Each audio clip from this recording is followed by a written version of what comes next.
নমস্কার, আমি সায়ন্তন রয়েছি তোমাদের সাথে। তোমরা শুনছো ফিকশন হান্ট। ফিকশন হান্টের সমস্ত গল্প শুনতে এক্ষুনি সাবস্ক্রাইব করো আমাদের ইউটিউব চ্যানেলে। বেল আইকনে ক্লিক করতে ভুলো না সমস্ত গল্পের আপডেট এবং নোটিফিকেশান সবার আগে পাওয়ার জন্য। আজ ফিকশন হান্টে তোমরা শুনবে লেখিকা মিতালি হোমের কলম থেকে একটি ভয়ের গল্প, পিয়ারি। আজকের গল্প পাঠ ও গল্পের সূত্রধারে রয়েছি আমি সায়ন্তন। শুনতে থাকো ফিকশন হান্টের আজকের বড় এবং বিশেষ নিবেদন, পিয়ারি। আজকের গল্পের স্থান হরিয়ানার গুরগাঁও। দিল্লি হরিয়ানা সীমান্তের খুব কাছের এই জেলা খুব কম সময়ের মধ্যেই তথ্য প্রযুক্তি কেন্দ্র হিসেবে সারা ভারতের মধ্যে দ্বিতীয় স্থান দখল করে নজর কেড়ে নিয়েছে সকলের। শুধু তাই নয়, ভারতের তৃতীয় বৃহত্তম আর্থিক ও ব্যাংকিং হাব এটি। উপার্জনের তাগিদে আসা মানুষগুলোর কাছে যেন এক স্বপ্ন শহর হয়ে দাঁড়িয়েছে। অনেক বহুজাতিক সংস্থার কর্মকাণ্ড এই অঞ্চল থেকেই সঞ্চালনা হয়ে থাকে। সারা ভারতের বিভিন্ন স্থান থেকে কমবয়সী অনেক ছেলে মেয়ে রুজি রোজগারের জন্য ছুটে এসে বাসা বেঁধেছে এই ছোট্ট শহরে। তারা যে সবাই উচ্চশিক্ষিত তা নয়। ড্রাইভার, পিয়ন বা অফিসের ছোটোখাটো কাজ করার জন্য বেশ কিছু অল্প শিক্ষিত এবং অনুচ্চবর্গীয় শ্রেণীর প্রবাসী লোক বাস করেন এখানে। এমনই একজন হলেন অশ্বিন পাণ্ডে। আর 5 জনের মতো সেও এখানে এসেছিল উপার্জনের আশায়। এই শহর তাকে নিরাশ করেনি। মাধ্যমিক পাশ করে এখানে ড্রাইভারের কাজে যোগ দেয় অশ্বিন। তার মালিক ছিল আইটি সেক্টরের উচ্চ পর্যায়ের এক অফিসার। বেশ চলছিল দিনগুলো। দেশের বাড়ির কথা মনে পড়লেও ওর রোজগারের টাকায় যে পরিবারের সকলে একটু আরামে থাকতে পারবে, এটা ভেবেই সুখ ছিল মনে। সেই দিনটা ছিল অমাবস্যার রাত। অশ্বিনের মালিকের অ্যাপার্টমেন্টের সামনে অপেক্ষা করছিল অশ্বিন। রাত 1:45 সময় অনেক লোকের জমায়েত। ছাদ থেকে একটা মানুষের শরীর নিচে পড়ে রক্ত ছিটিয়ে পড়েছে চারিদিকে। পরনের জামা কাপড় এমনভাবে রক্তে ভিজে গেছে যে সেটার আসল রং ঠাউর করা বেশ কঠিন হয়ে পড়েছে। মুখ থুবড়ে পড়ার কারণে মুখটা দেখা যাচ্ছে না তার, তবে পেছন থেকে বোঝা যাচ্ছে বয়স খুব জোর 25-এর মধ্যে, উচ্চতা 5 ফুট 6 ইঞ্চি মতো হবে, বেশ সুঠাম চেহারা। এটা পরিষ্কার পুলিশ কেস, তাই আর কেউ এগিয়ে যাওয়ার সাহস দেখালো না। মানুষটা বেঁচে আছে কিনা তাও কেউ দেখতে চাইল না। মুর্শিদাবাদের মেধাবী ছাত্র সঞ্জীব নতুন এসেছে গুরগাঁওতে। একটা মাল্টিন্যাশনাল কোম্পানিতে কর্মরত সে। এখন ওদের অফিসের এলাকা থেকে একটু দূরে একটা ফ্ল্যাট ভাড়া নিয়ে আছে। অজানা শহরে সঙ্গী বলতে চিত্তরঞ্জন ও সৌমক। এখানে আসার পরে প্রথম এখানকার খাবার খেতে খুব কষ্ট হতো সঞ্জীবের। বাড়ির খাবার খুব মিস করত। তারপর সময়ের সাথে সাথে কর্মসূত্রে আলাপ হলো ওদের দুজনের সাথে। একসাথে কাটানো বেশ কিছুটা ভালো সময় এতদিনে ওদের 3 জনকে এক সুতোয় বাঁধতে সক্ষম হয়েছে। চিত্তরঞ্জন আর সোমক স্কুল থেকেই একে অপরকে চিনত। প্রথম থেকেই ওরা ভাড়ার ফ্ল্যাটে নিজেরাই রান্না করে খেত। আগামীকাল ওদের 3 জনের ছুটি আছে। এখানের ক্যান্টিনের রান্না খেতে সঞ্জীবের কষ্ট হচ্ছে জেনে কাল সঞ্জীবকে ওদের ফ্ল্যাটে থাকতে বলেছিল চিত্তরঞ্জন ও সৌমক। এখানে এসে এই অচেনা অজানা পরিবেশে এদের দুজনকেই খুব আপন মনে হয়েছে। ঝিঙে পোস্ত, মুগ ডাল আর পোস্ত ছিটিয়ে আলু ভাজা অনেক দিন পর তৃপ্তি করে খেয়েছে আজ সঞ্জীব। তার মা এমনই সব পদ রান্না করে খাওয়াতো ওকে। এই অনাত্মীয়ের দেশে এরাই যেন এখন সঞ্জীবের আত্মার আত্মীয়। তাই তো এখানে এসে ঘরোয়া বাঙালি ঘরে তৈরি খাবারে তার মন বড় তৃপ্ত আজ। রাতে 3 জনের আড্ডা খুব জমে উঠল। সাথে ছিল ঘরে বানানো চিকেন পকোড়া। খাওয়া শেষে তুমুল বৃষ্টি নামল। বৃষ্টিমুখর রাতে নির্ভেজাল বাঙালি আড্ডা কি কখনো ভূতের গল্প ছাড়া সম্পূর্ণ হতে পারে? তাই তো খাওয়ার পরে 3 বন্ধুর আড্ডায় সহজেই জায়গা করে নিল ভূতের গল্প। চিত্তরঞ্জন আর সৌমক ভূতের গল্প বেশ উপভোগ করলেও সঞ্জীব যেন ঠিক সহজভাবে মেনে নিতে পারল না ব্যাপারটা। সঞ্জীবকে দেখে চিত্তরঞ্জনের বেশ অশান্ত মনে হলো। উত্তেজিত হয়ে সৌমক বলল, আচ্ছা শোন না, বলছি আমরা তো আজ 3 জন আছি, প্ল্যান চেটে তো বিজয় সংখ্যা লোক দরকার। এই চল আজ প্ল্যান সেট করি। ওসব করলেই হয় না, কিছু নির্দিষ্ট নিয়ম মেনে ওসব কাজ করতে হয়। কি দরকার? এমনিই তো বেশ আছি, অকারণে এসব করার কোনো মানে হয় না। ছাড় না সৌমক, এমনিই বেশ আড্ডা চলছে। এই তুইও ভূতে ভয় পাস নাকি রে? হ্যাঁ, আমরা তো এর আগে কতবার ভূতের গল্প করেছি। ওই তখন তো বলিস নি কিছু। আজ কি তো সঞ্জীবের ছোঁয়া লাগলো নাকি? এই এই বিষয়টা বাদ দে না, অন্য কোনো গল্প কর না তোরা। ছাড় না সৌমক, সঞ্জীব যখন মানা করছে কথা শোনোর। শেষমেশ ভূতের জন্য কি বন্ধুত্ব নষ্ট করবি? এত ছোট ব্যাপারে বন্ধুত্ব নষ্ট হলে সেই বন্ধুত্ব না রাখাই ভালো হয়। তুই কি ভূতে ভয় পাস সঞ্জীব? এমন ভয় পেলে তো এই ফ্ল্যাটে রাত কাটাতেই পারবি না। এখানে অনেক কিছু অস্বাভাবিক ঘটে, যা আপাতদৃষ্টিতে ভৌতিক মনে হবে।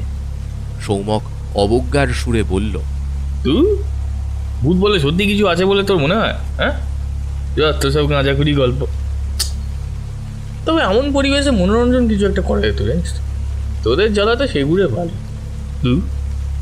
সঞ্জীব এবার একটু আত্মবিশ্বাস ফিরে পেয়ে বলল, দেখ সৌমক, তেনারা আছেন কিনা সেই তর্কে আমি যেতে চাই না। থাকলেও তেনারা তেনাদের মতো করে থাকুক, আর আমরা আমাদের মতো করে থাকি। তেনারা যদি সত্যি কখনো আমাদের বিরক্ত করতে আসে, তবে আমাদের যেমন বিরক্ত লাগে, আমরা বিরক্ত করলে তাদেরও তো অসুবিধা হয়।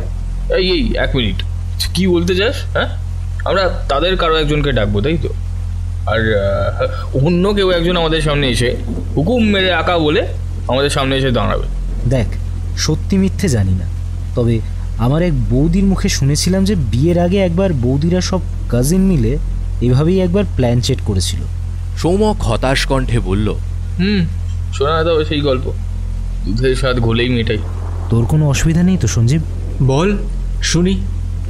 এতে যদি সৌমকের একটু কষ্ট লাঘব হয়, একটু যদি ওর বোধোদয় হয়। এই এই শোন, তোরা যা ইচ্ছে শোনাতে পারিস, কিন্তু আমাকে ভূতের অস্তিত্ব বিশ্বাস করাতে পারবি না। আবার তোরা তর্কে জড়াচ্ছিস কেন? আমার বৌদির গল্প শোন। আরে তর্ক কে করছি? তর্ক আমি করছি না। তোরাই জোর করে আমাকে এমন কিছু বিশ্বাস করাতে চাইছিস যা আমি মন থেকেই বিশ্বাস করি না। এবার মন থেকে বিশ্বাস না করলে আমি তোদের শুধুমাত্র কথার উপর ভিত্তি করে কেন বিশ্বাস করবো বল? আচ্ছা ছাড়, এসব বাদ দে, তোর গল্পটা হোক, চ শুনি। বৌদি তখন সদ্য যৌবনে পা দিয়েছে, বয়স 16-র কাছাকাছি। বৌদিদের জয়েন্ট ফ্যামিলিতে ভাই ফোঁটার আয়োজন বেশ বড় করেই হয়। সেই উপলক্ষে সবাই কালী পুজোর দিন থেকেই আসতে শুরু করে। সেবারও তার অন্যথা হয়নি। পিঠোপিঠি সব ভাই বোন মিলে কথা বলতে বলতে হোস্টেলে থাকা মেজদাদা বলল সে প্ল্যানচেট করতে শিখেছে হোস্টেলে। ব্যাস, বাকি সব ভাই বোনেরা ছেঁকে ধরল প্ল্যানচেট করার জন্য। অবশেষে দাদা রাজি হলেন। শর্ত একটাই, ভয় পেলে চলবে না, আর এই কাজ শুরু হবার পর শেষ না হওয়া পর্যন্ত কেউ উঠে যেতে বা হাত ছাড়তে পারবে না। তখন সদ্য যৌবনে সকলের উৎসাহ তুঙ্গে। সকলে রাজি হওয়াতে শুরু হলো প্রাথমিক আচারের প্রস্তুতি। জানলা দরজা বন্ধ করে দেয়া হলো, যেন মাঝে কেউ এসে না পড়ে সেদিকে নিশ্চিত করতে হবে। যদিও তখন রাত অনেক হয়েছে, কারোর আসার সম্ভাবনা নেই বললেই চলে। বড়রা সকলেই ততক্ষণে ঘুমের দেশে বিচরণ করছেন। আচার শুরু তো হবে। এখন প্রশ্ন হলো, কাউকে উদ্দেশ্য করে তো আহ্বান করতে হবে, কিন্তু কাকে ডাকা হবে? সেই বছরেই পাশের বাড়ির এক কাকুর অকাল মৃত্যু হয়েছে। বৌদিদের রাঙা দিদি প্রস্তাব দিল তাকেই আহ্বান করা হোক। সকলে রাজি হয়ে সেই ব্যক্তিকে আহ্বান করতে লাগল। বেশ অনেকক্ষণ পরে ঘরের পরিবেশ যেন গুমোট হতে লাগল, তবু কেউ আচার থামালো না। আরও কিছুক্ষণ পর মোমবাতির শিখাগুলো হাওয়া ছাড়াই নড়ে উঠল। কালী পুজোর হালকা হিমেল বাতাসে ঘরে ফ্যান চালানোর দরকার ছিল না বলে ফ্যান চলছিল না। দরজা জানলা দিয়ে হাওয়া আসার সম্ভাবনাও নেই। বৌদির থেকে বছর 5-এর ছোট মামাতো এক বোন চোখ বন্ধ করেই কেমন যেন গো গো শব্দ করতে শুরু করল। মেজদাদা বলে উঠলেন, উনি এসে গেছেন। সকলের চোখে মুখে আতঙ্কের ছাপ স্পষ্ট। দাদা নিজেও বেশ ভয় পেয়েছেন, তবু সাহস করে বললেন, কেউ ভয় পাবি না, কোনো একটা প্রশ্ন করতে হবে ওনাকে। কে কি প্রশ্ন করবি কর। বৌদির শেষ দাদা পড়াশোনায় তেমন ভালো ছিলেন না, তার মন ছিল আঁকায়, কিন্তু বাড়ি থেকে ভালো রেজাল্টের জন্য বেশ চাপ দেওয়া হচ্ছিল সে সময় তাকে। সে দাদা জিজ্ঞেস করলেন, আমি কি পরীক্ষায় ভালো রেজাল্ট করতে পারবো? অমনি বৌদির বোন একটা কাগজে কাঁপা কাঁপা অক্ষরে লিখল, NO নো। বড় দিদির বিয়ে দেখাশোনা চলছিল, সে আবার একটা ছেলেকে ভালোবাসত। তার রোজগার ছিল না বলে বাড়িতে কিছু বলতে পারছিল না। সেই দিদি জিজ্ঞেস করলো, আমি যাকে ভালোবাসি তার সাথে কি আমার বিয়ে হবে? বৌদির বোন এবারেও একইভাবে লিখল, নো। সেই সময় বৌদির 92 বছর বয়সী ঠাকুমা প্রায় অসুস্থ থাকতেন, আবার ওষুধ খেয়ে সেরেও উঠতেন। এবার বৌদি তার সুস্থ হবার কথা না জানতে চেয়ে বলে বসলেন, আমাদের ঠাকুমা কবে মারা যাবেন? সাথে সাথেই ওনার বোন কাগজে একটা তারিখ লিখল। সবাই দেখল তারিখটা ছিল ভাইফোঁটার ঠিক পরের দিনে। বৌদির পিস্তত বড়দাদা উঠে দাঁড়ালেন, বললেন, কি যা তা লিখছিস বুনু? দিদা তো একদমই সুস্থ আছেন, তিনি কেন কদিন পর মারা যাবেন? বন্ধ করে সব, আমি সব কিচ্ছু মানি না।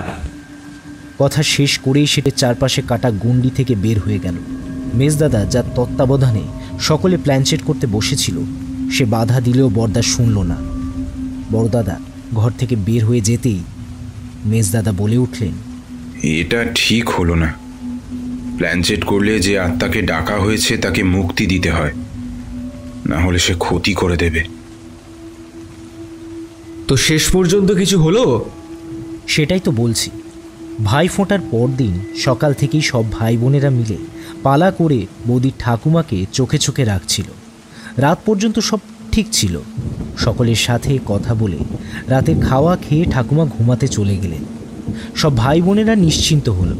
বড়দা বলল, দেখলি তো, কিছুই হলো না। ওসব বুজরুকি ছাড়া না আর কিচ্ছু নয়। তোরা বেকার ভয় পাচ্ছিলিস। আরে আমিও তো তাই বলছি, যে লিখছিল তারা হয়তো দরজা জানলা সব কিছু বন্ধ করে ওই মোমবাতি জ্বালানো ঘরের মধ্যে থাকতে অসুবিধা হচ্ছিল, আর সেইটাকেই হয়তো সবাই ভূত ভেবে ভয় পেতে শুরু করেছে। দম বন্ধ পরিবেশে শরীর খারাপ হয়ে গেছিল, আর এটাকেই সকলে ভূত ভেবে ভয় পাচ্ছে। তারপরের ঘটনাটা শোন আগে। আচ্ছা বল, শুনি, কি বলবি? রাত 11:30টার সময় ঠাকুমার সাথে যে কাজের মাসি সুতো, সে সকলকে ডেকে আনলো ঠাকুমার ঘরে। ছোটদের ওই ঘরে ঢুকতে দেওয়া হয়নি। রাত ঠিক 12:05 আগে ঠাকুমা মারা গেলেন সকলের সামনে।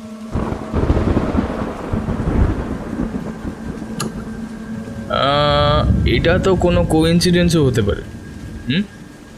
হতেই পারে, তবে মেজদার কথা মতো ওই বাড়িতে আরও একটা অস্বাভাবিক মৃত্যু ঘটেছিল ঠিক তার দুদিন পরেই। বৌদির ছোট পিসির 6 বছরের মেয়ে পুকুরে ডুবে মারা যায়, আর বড়দা মানসিক ভারসাম্যহীন হয়ে যায়। সকলকে বলতে থাকে সে নাকি পাশের বাড়ির মৃত সেই কাকুকে দেখেছে বুনুকে জলে ডুবিয়ে মারতে, অথচ সে তখন বাজারে ছিল। বাজারে হঠাৎই অজ্ঞান হয়ে যায়। জ্ঞান ফেরার পর থেকেই এসব ভুল বকতে থাকে। অনেক চিকিৎসার পরেও সে আর ঠিক হয়নি। চিত্তরঞ্জনের কথার শেষ হওয়ার পরেও বেশ কিছুক্ষণ সকলে মাথা নিচু করে নীরব হয়ে রইল। কারোর কাছেই এখন বলার মতো কোনো শব্দ নেই। নীরবতা ভেঙে সঞ্জীব বলল, এই আমার খুব ঘুম পাচ্ছে, চল ঘুমোতে যাই এবার। হ্যাঁ রে, চল ঘুমাই, কাল আবার অফিস যেতে হবে।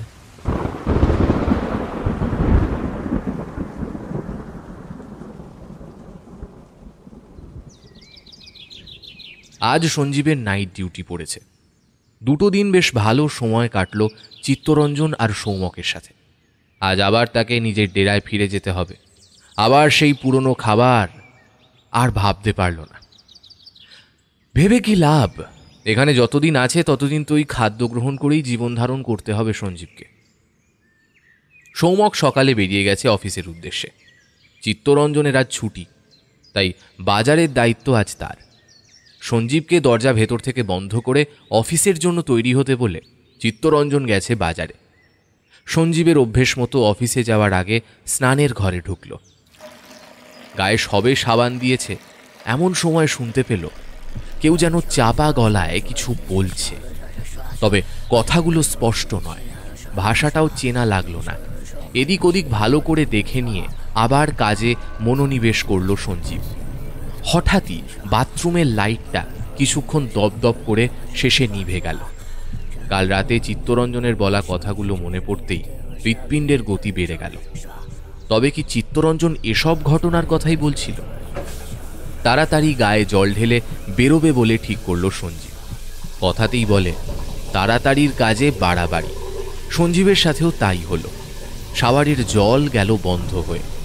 এমন পরিস্থিতির জন্য বিন্দুমাত্র তৈরি ছিল না সঞ্জীব। বালতিতে পড়ে থাকা এক মগ জলে কোনোক্রমে সাবানটা ধুয়ে দেখল একটা লাল রঙের আলো বাথরুমের দেওয়ালে দ্রুত ঘোরাফেরা করছে।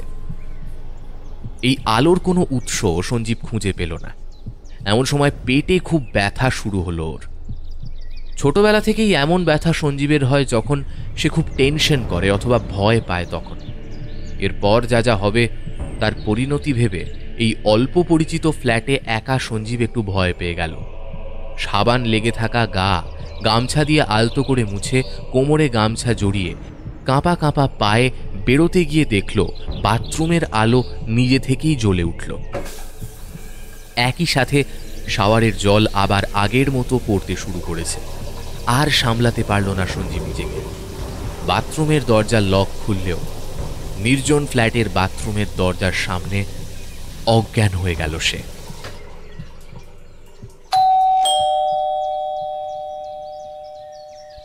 চিত্তরঞ্জন বাজার থেকে ফিরে কলিং বেল বাজিয়ে অপেক্ষা করছে। বেশ কয়েকবার বেল বাজানোর পরেও কেউ দরজা খুলল না। পায়ের আওয়াজে পেছন ফিরে দেখল সৌমক খুব উল্লাসিত মনে ফ্ল্যাটের দিকে আসছে। সৌমককে এত আনন্দিত দেখে চিত্তরঞ্জন জিজ্ঞেস করল, মনে এত আনন্দ কিসের তোর? ভিতরে চ, নিজেই জানতে পারবি। আমার 2 হাতে বাজার, তোর চাবিটা দিয়ে দরজা খোল। আমি এখন না আসলে কি করতিস? আমি যখন বের হলাম তখন তো ঘরে সঞ্জীব ছিল, তাই আমি আর চাবি নিয়ে বের হইনি। বেশ চিন্তিত হয়ে বলল চিত্তরঞ্জন। এতবার বেল বাজাচ্ছি, কেন যে খুলছে না ছেলেটা? গিয়ে দেখ, হয়তো খাটের তলায় লুকিয়ে বসে আছে। চিত্তরঞ্জন ভীষণ অবাক হয়ে বলল, খাটের তলায় কেন লুকাতে যাবে সঞ্জীব? ভিতরে চ, সব বলছি। সৌমক চাবি বের করে দরজা খুলতে উদ্যোগী হল, কিন্তু চিত্তরঞ্জনের মনে কু ডাকতে লাগলো। চিন্তা ও রাগ মিশ্রিত কণ্ঠস্বরে সৌমককে জিজ্ঞেস করল, সত্যি করে বল সৌমক, তুই কি করেছিস সঞ্জীবের সাথে? এই এমনভাবে কথা বলছিস কেন? এমন করে বলছিস যেন আমি সঞ্জীবকে খুন করে ফেলেছি। সঞ্জীব তো আমারও বন্ধু, ওর কোনো ক্ষতি আমি চাইবো না। আর আমি জানি না এমন কথা তোর মাথায় আসছে কি করে। এই ফ্ল্যাটের দরজা খুললেই বাথরুমের দরজা দেখা যায়। সৌমক দরজা খুলতেই ওরা দুজনে দেখল বাথরুমের দরজার সামনে সঞ্জীব পড়ে রয়েছে। শরীরের বেশিরভাগটাই বাথরুমের ভেতরে, মাথা আর একটা হাত ওপর দিক করে মেঝেতে পড়েছে। প্রধান দরজা থেকে শরীরের এইটুকু অংশই দৃশ্যমান। অপ্রত্যাশিত কিছু একটা দেখার জন্য মানসিকভাবে প্রস্তুত থাকলেও এই দৃশ্য দেখবার আশা একদমই করেনি চিত্তরঞ্জন। দরজার কাছ থেকেই চিৎকার করে ওঠে সে, সঞ্জীব! সৌমকের অবস্থাও তথৈবচ। এই দৃশ্য দেখে এক নিমেষে তার মনের সমস্ত উল্লাস অন্তর্হিত হলো।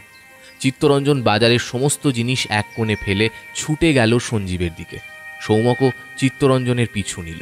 কাছে গিয়ে দেখল সারা গায়ে তখনও সাবানের ফেনা শুকিয়ে আছে সঞ্জীবের।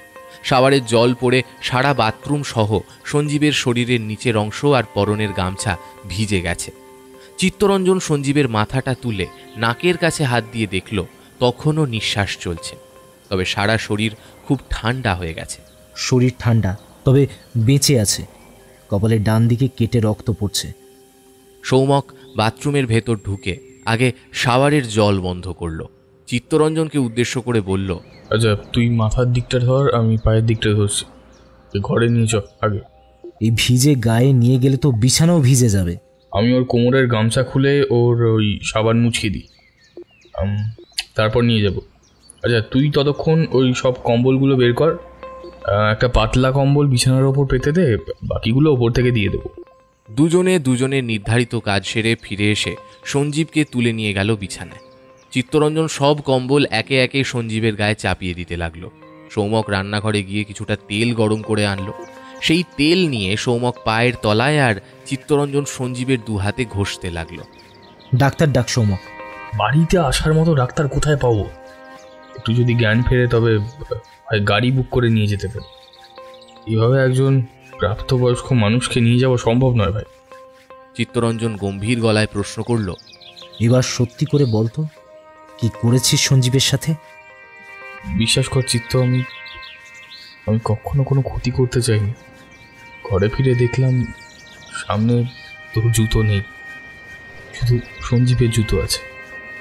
সঞ্জীব যে ঘরে একা সেটা বুঝতে আমার বাকি রইল না। বাইরে থেকে বাথরুমে কল খোলার আওয়াজ পেলাম, ভাবলাম সঞ্জীব নিশ্চয়ই বাথরুমে আছে।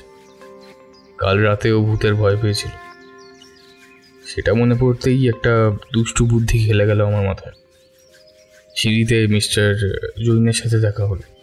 ওনাকে বুদ্ধি করে বললাম যে ফ্ল্যাটের জলটা কিছুক্ষণ বন্ধ করতে, বাথরুমের কল খারাপ হয়ে গেছে, তাই কল পাল্টাবো। নিচে নেমে আমাদের মেন মিটার থেকে ফিউজ খুলে পকেটে নিয়ে চলে গেলাম অধনির্মিত ফ্ল্যাটের 3 তলায়। ওখান থেকে আমাদের বাথরুমের জানলা একেবারে সোজাসুজি পড়ে। আমার কাছে একটা স্ট্রং লেজার লাইট থাকে, সেই লাইটটার সাহায্যে বাথরুমের জানলা দিয়ে আলো ফেললাম বাথরুমের ভেতরে, যেন কোনো পোকা ঘুরে বেড়াচ্ছে। কিছুক্ষণ পরে ফিরে এসে আবার ফিউজ লাগিয়ে উপরে এসে তোর সাথে দেখা হলো। আমি জাস্ট একটু ওকে ভয় দেখানোর চেষ্টা করছিলাম।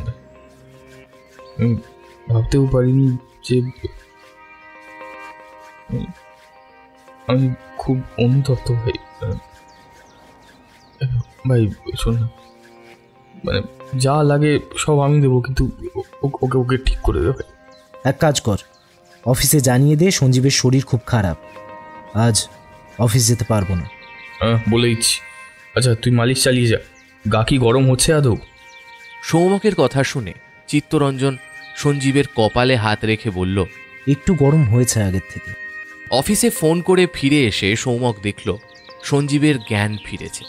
সঞ্জীবকে একটু সুস্থ দেখে সৌমক আর চোখের জল ধরে রাখতে পারল না, ছুটে এসে সঞ্জীবের হাত ধরে কেঁদে ফেলল।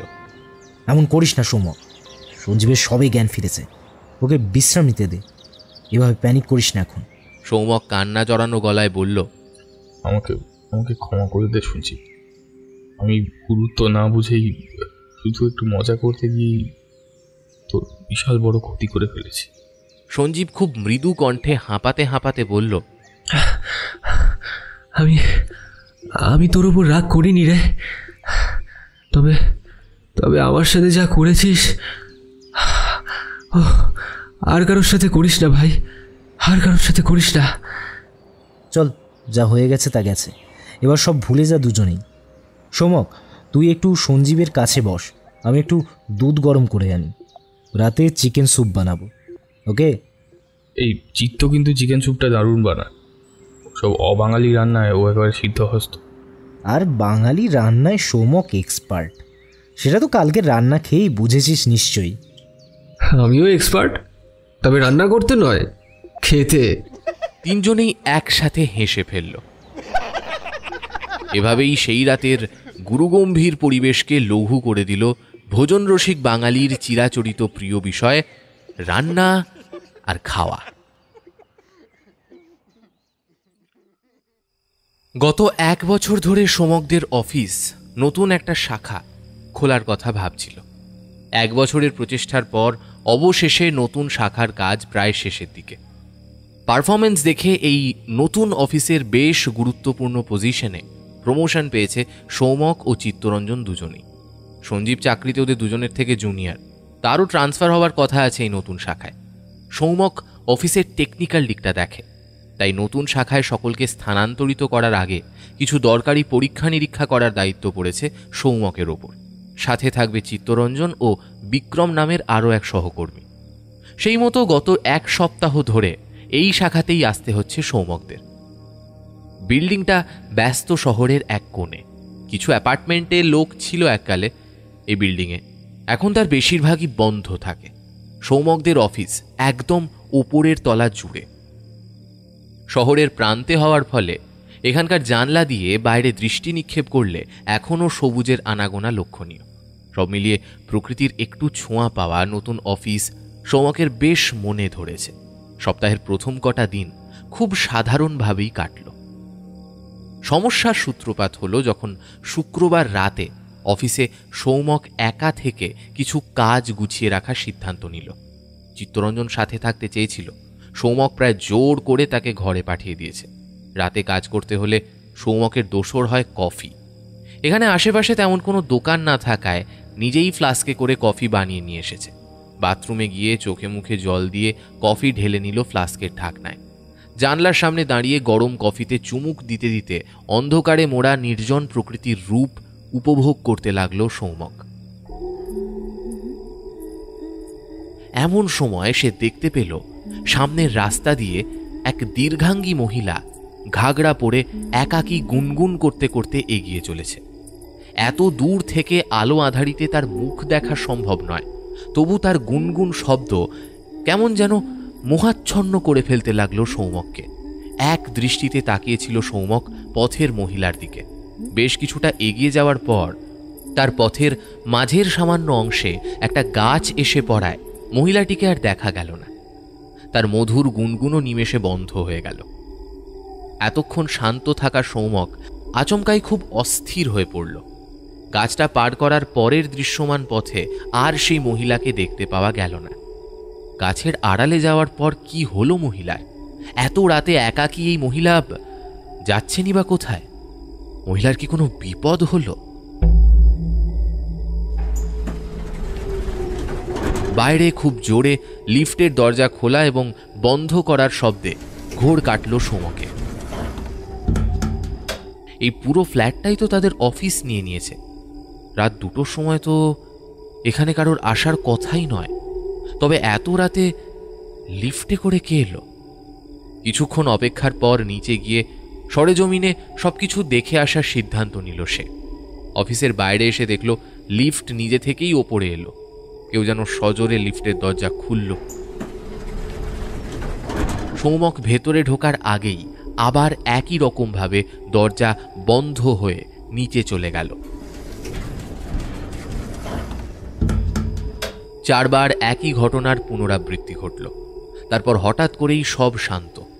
ম্যানুয়াল লিফটের দরজা স্বয়ংক্রিয়ভাবে কি করে খুলল আর বন্ধ হলো তা সৌমক বুঝে পেল না। বোতাম টিপে লিফট ডেকে নিল। একটু অপেক্ষা করল যদি এবারেও নিচে থেকে দরজা খোলে, সেই আশায়। এবারে আর দরজা খুলল না। অগত্যা নিজেই দরজা খুলে লিফটের ভেতর প্রবেশ করল। নিচে গিয়ে দেখল চৌকিদার মশাই নিদ্রা দেবীর হস্তে নিজেকে সমর্পণ করে বসে আছে। এই মুহূর্তে তাকে না ঘাঁটিয়ে সোজা এগিয়ে গেল সেই গাছটার তলায়। সেখানেও কারোর দেখা পাওয়া গেল না। ঢোকার সময় চৌকিদারকে তার টুলে দেখতে পেল না সৌমক। লিফটে করে উপরে চলে এলো।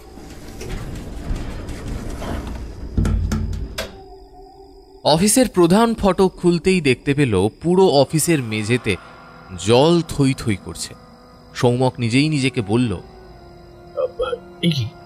এত এত জল এখানে কি করে জমে?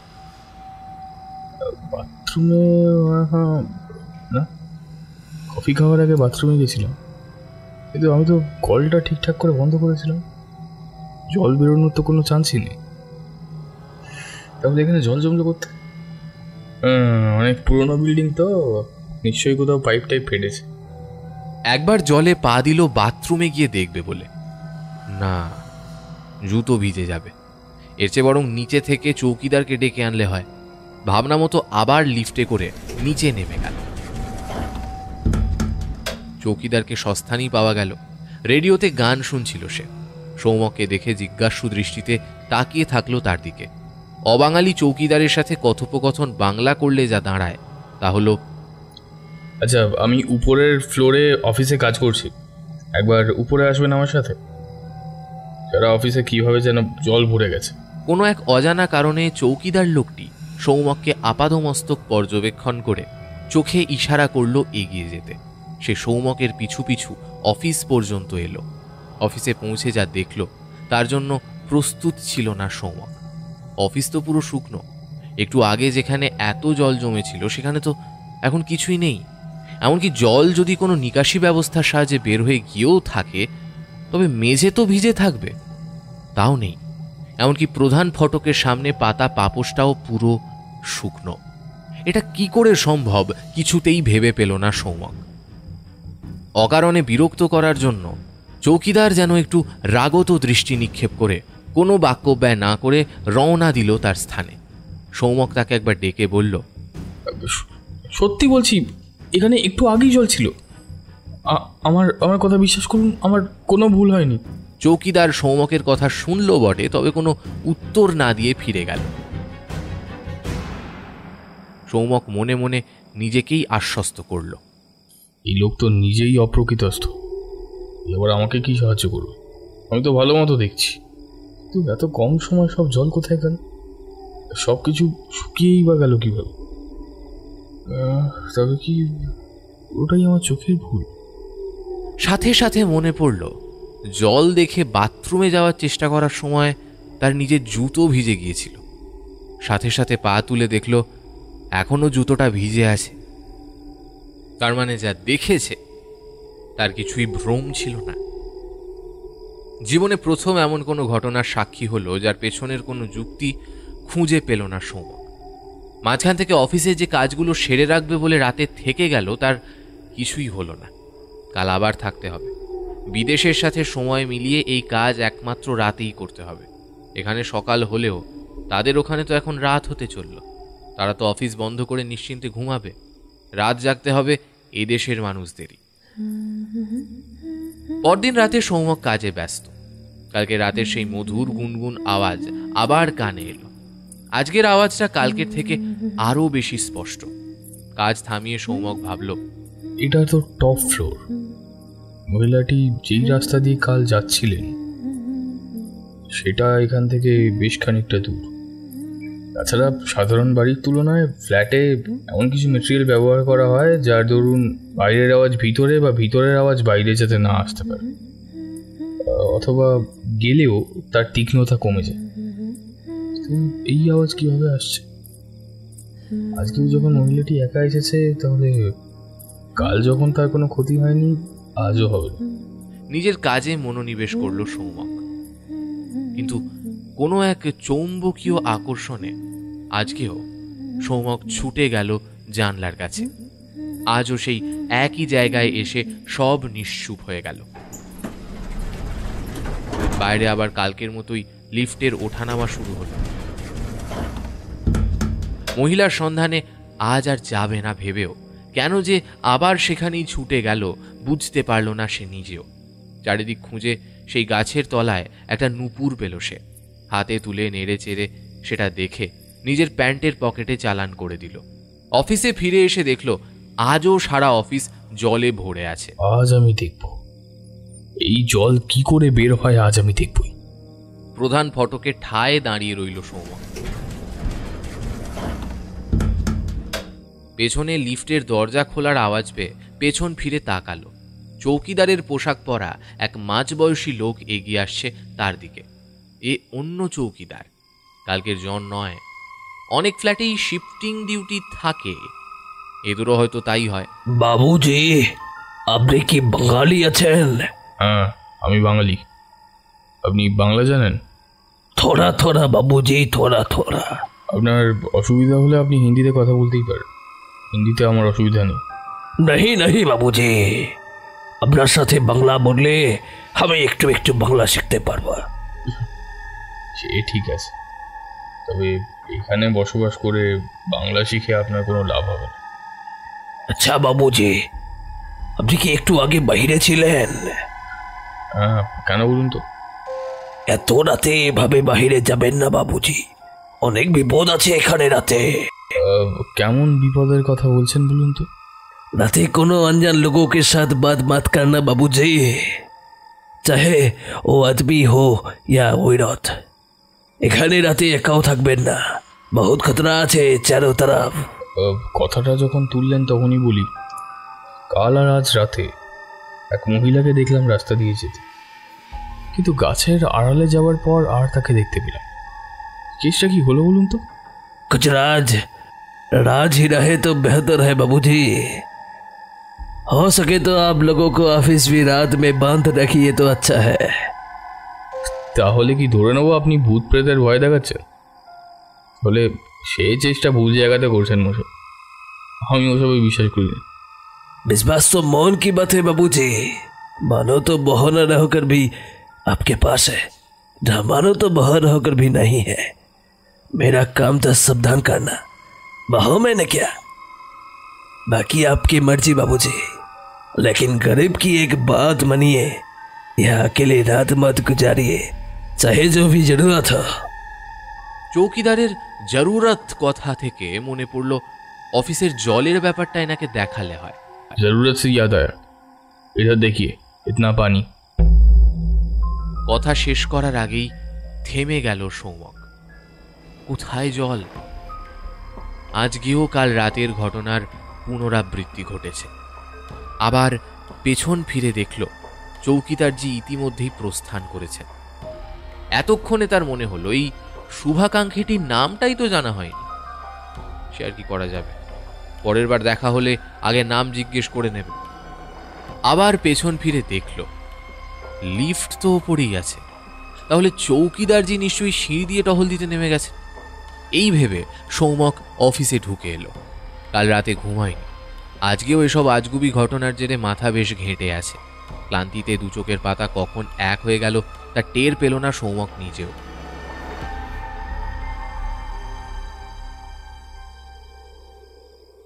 সেই মহিলা রাতের অন্ধকারে গাছের তলায় কিছু যেন খুঁজতে মরিয়া। ঘোমটা টানা থাকায় মুখটা দেখা যাচ্ছে না। आप क्या इसे ढूंढ रहे हैं? পকেট থেকে কুড়িয়ে পাওয়া নুপুরটা বের করে সামনে ধরল সৌমক। অপরিচিত পুরুষের গলা পেয়ে প্রথমে একটু ভয় পেয়ে গিয়েছিল মহিলা।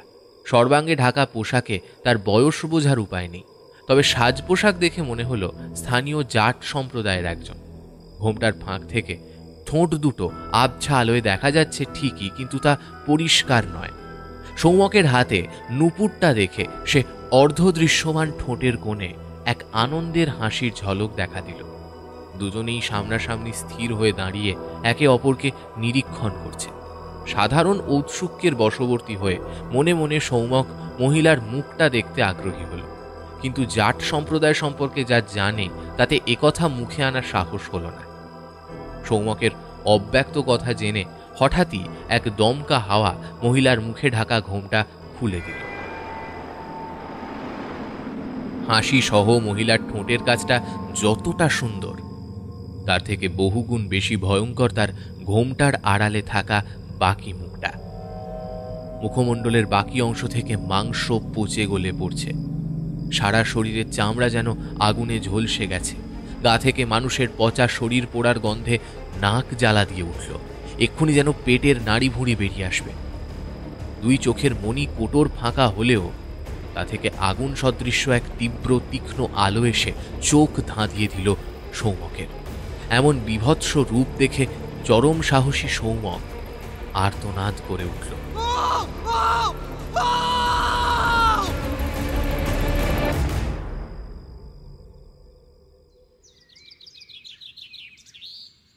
তৎক্ষণাৎ ঘুম ভেঙে গেল সৌমকের।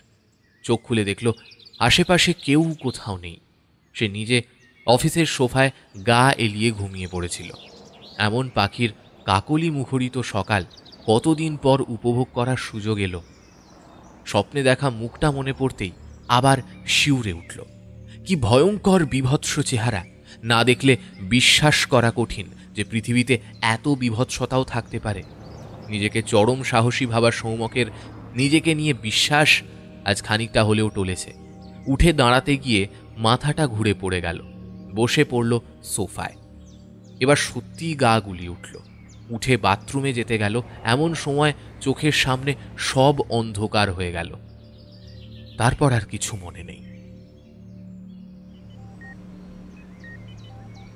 চোখ খুলল হসপিটালের বেডে। একটু দূরে চিত্তরঞ্জন আর সঞ্জীব হিন্দিতে কার সাথে যেন কথা বলছে।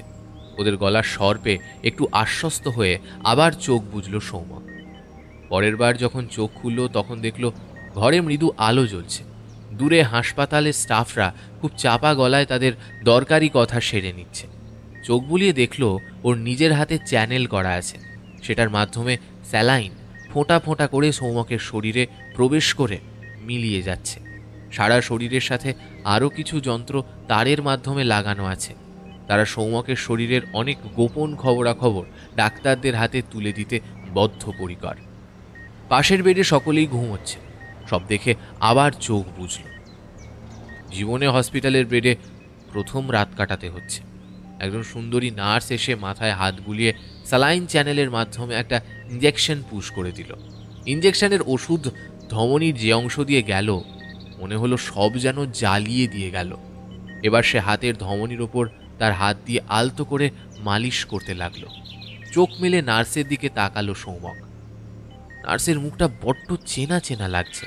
কোথায় দেখেছে মনে পড়ছে না, তবে ঠোঁটের কোণে লেগে থাকা হাসিটা খুব মিষ্টি। স্যালাইনের বোতল বদলে দিতে দিতে নার্স জিজ্ঞেস করলো। ভুবন ভলানো সেই হাসি সৌমকের দিকে তাকাতেই আস্তে আস্তে নার্সের চেহারা বদলে যেতে লাগলো। এ কি? এ তো কাল রাতের স্বপ্নে দেখা সেই বীভৎস মহিলার মুখ। আবার সেই মানুষের শরীর পোড়ার গন্ধ নাকে এসে ধাক্কা দিল। এখানে এলো কি করে? আতঙ্কে চিৎকার করে আবার জ্ঞান হারালো সৌমক।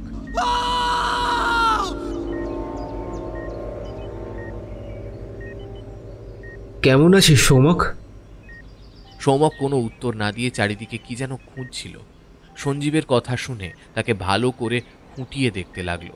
এই কি হয়েছে বলতো তোর? কাকে খুঁজছিস তুই সবসময়? আরে আমি আমি সঞ্জীব, চিনতে পারছিস না আমায়? হ্যাঁ, আমাকে ভয় দেখানোর জন্য ওই মহিলাকে তুই পাঠিয়েছিলিস না? হ্যাঁ, সেদিনের প্রতিশোধ নিতে চাস? কিরে, আমি তো সেদিন তোর কাছে ক্ষমা চেয়ে নিয়েছিলাম ভাই, তবুও তুই আমাকে ক্ষমা করতে পারলি না। যতই যা কর না কেন ভাই, আমি ওইসব ভূত তুলে বিশ্বাস করছি না। ও মহিলার আসল পরিচয় আমি ঠিকই বার করে ছাড়বো। সঞ্জীব এবার অস্থির হয়ে বলল, বিশ্বাস কর, আমি কাউকে পাঠাইনি। এখানে আমার আপন বলতে তো চিত্ত আর তুই আছিস। তোদের ক্ষতি মানে তো আমারও ক্ষতি। আর রইল সেদিনের কথা, সে তো আমি মনেই রাখিনি। আসলে সেদিন দোষ তো আমারও কিছুটা ছিল।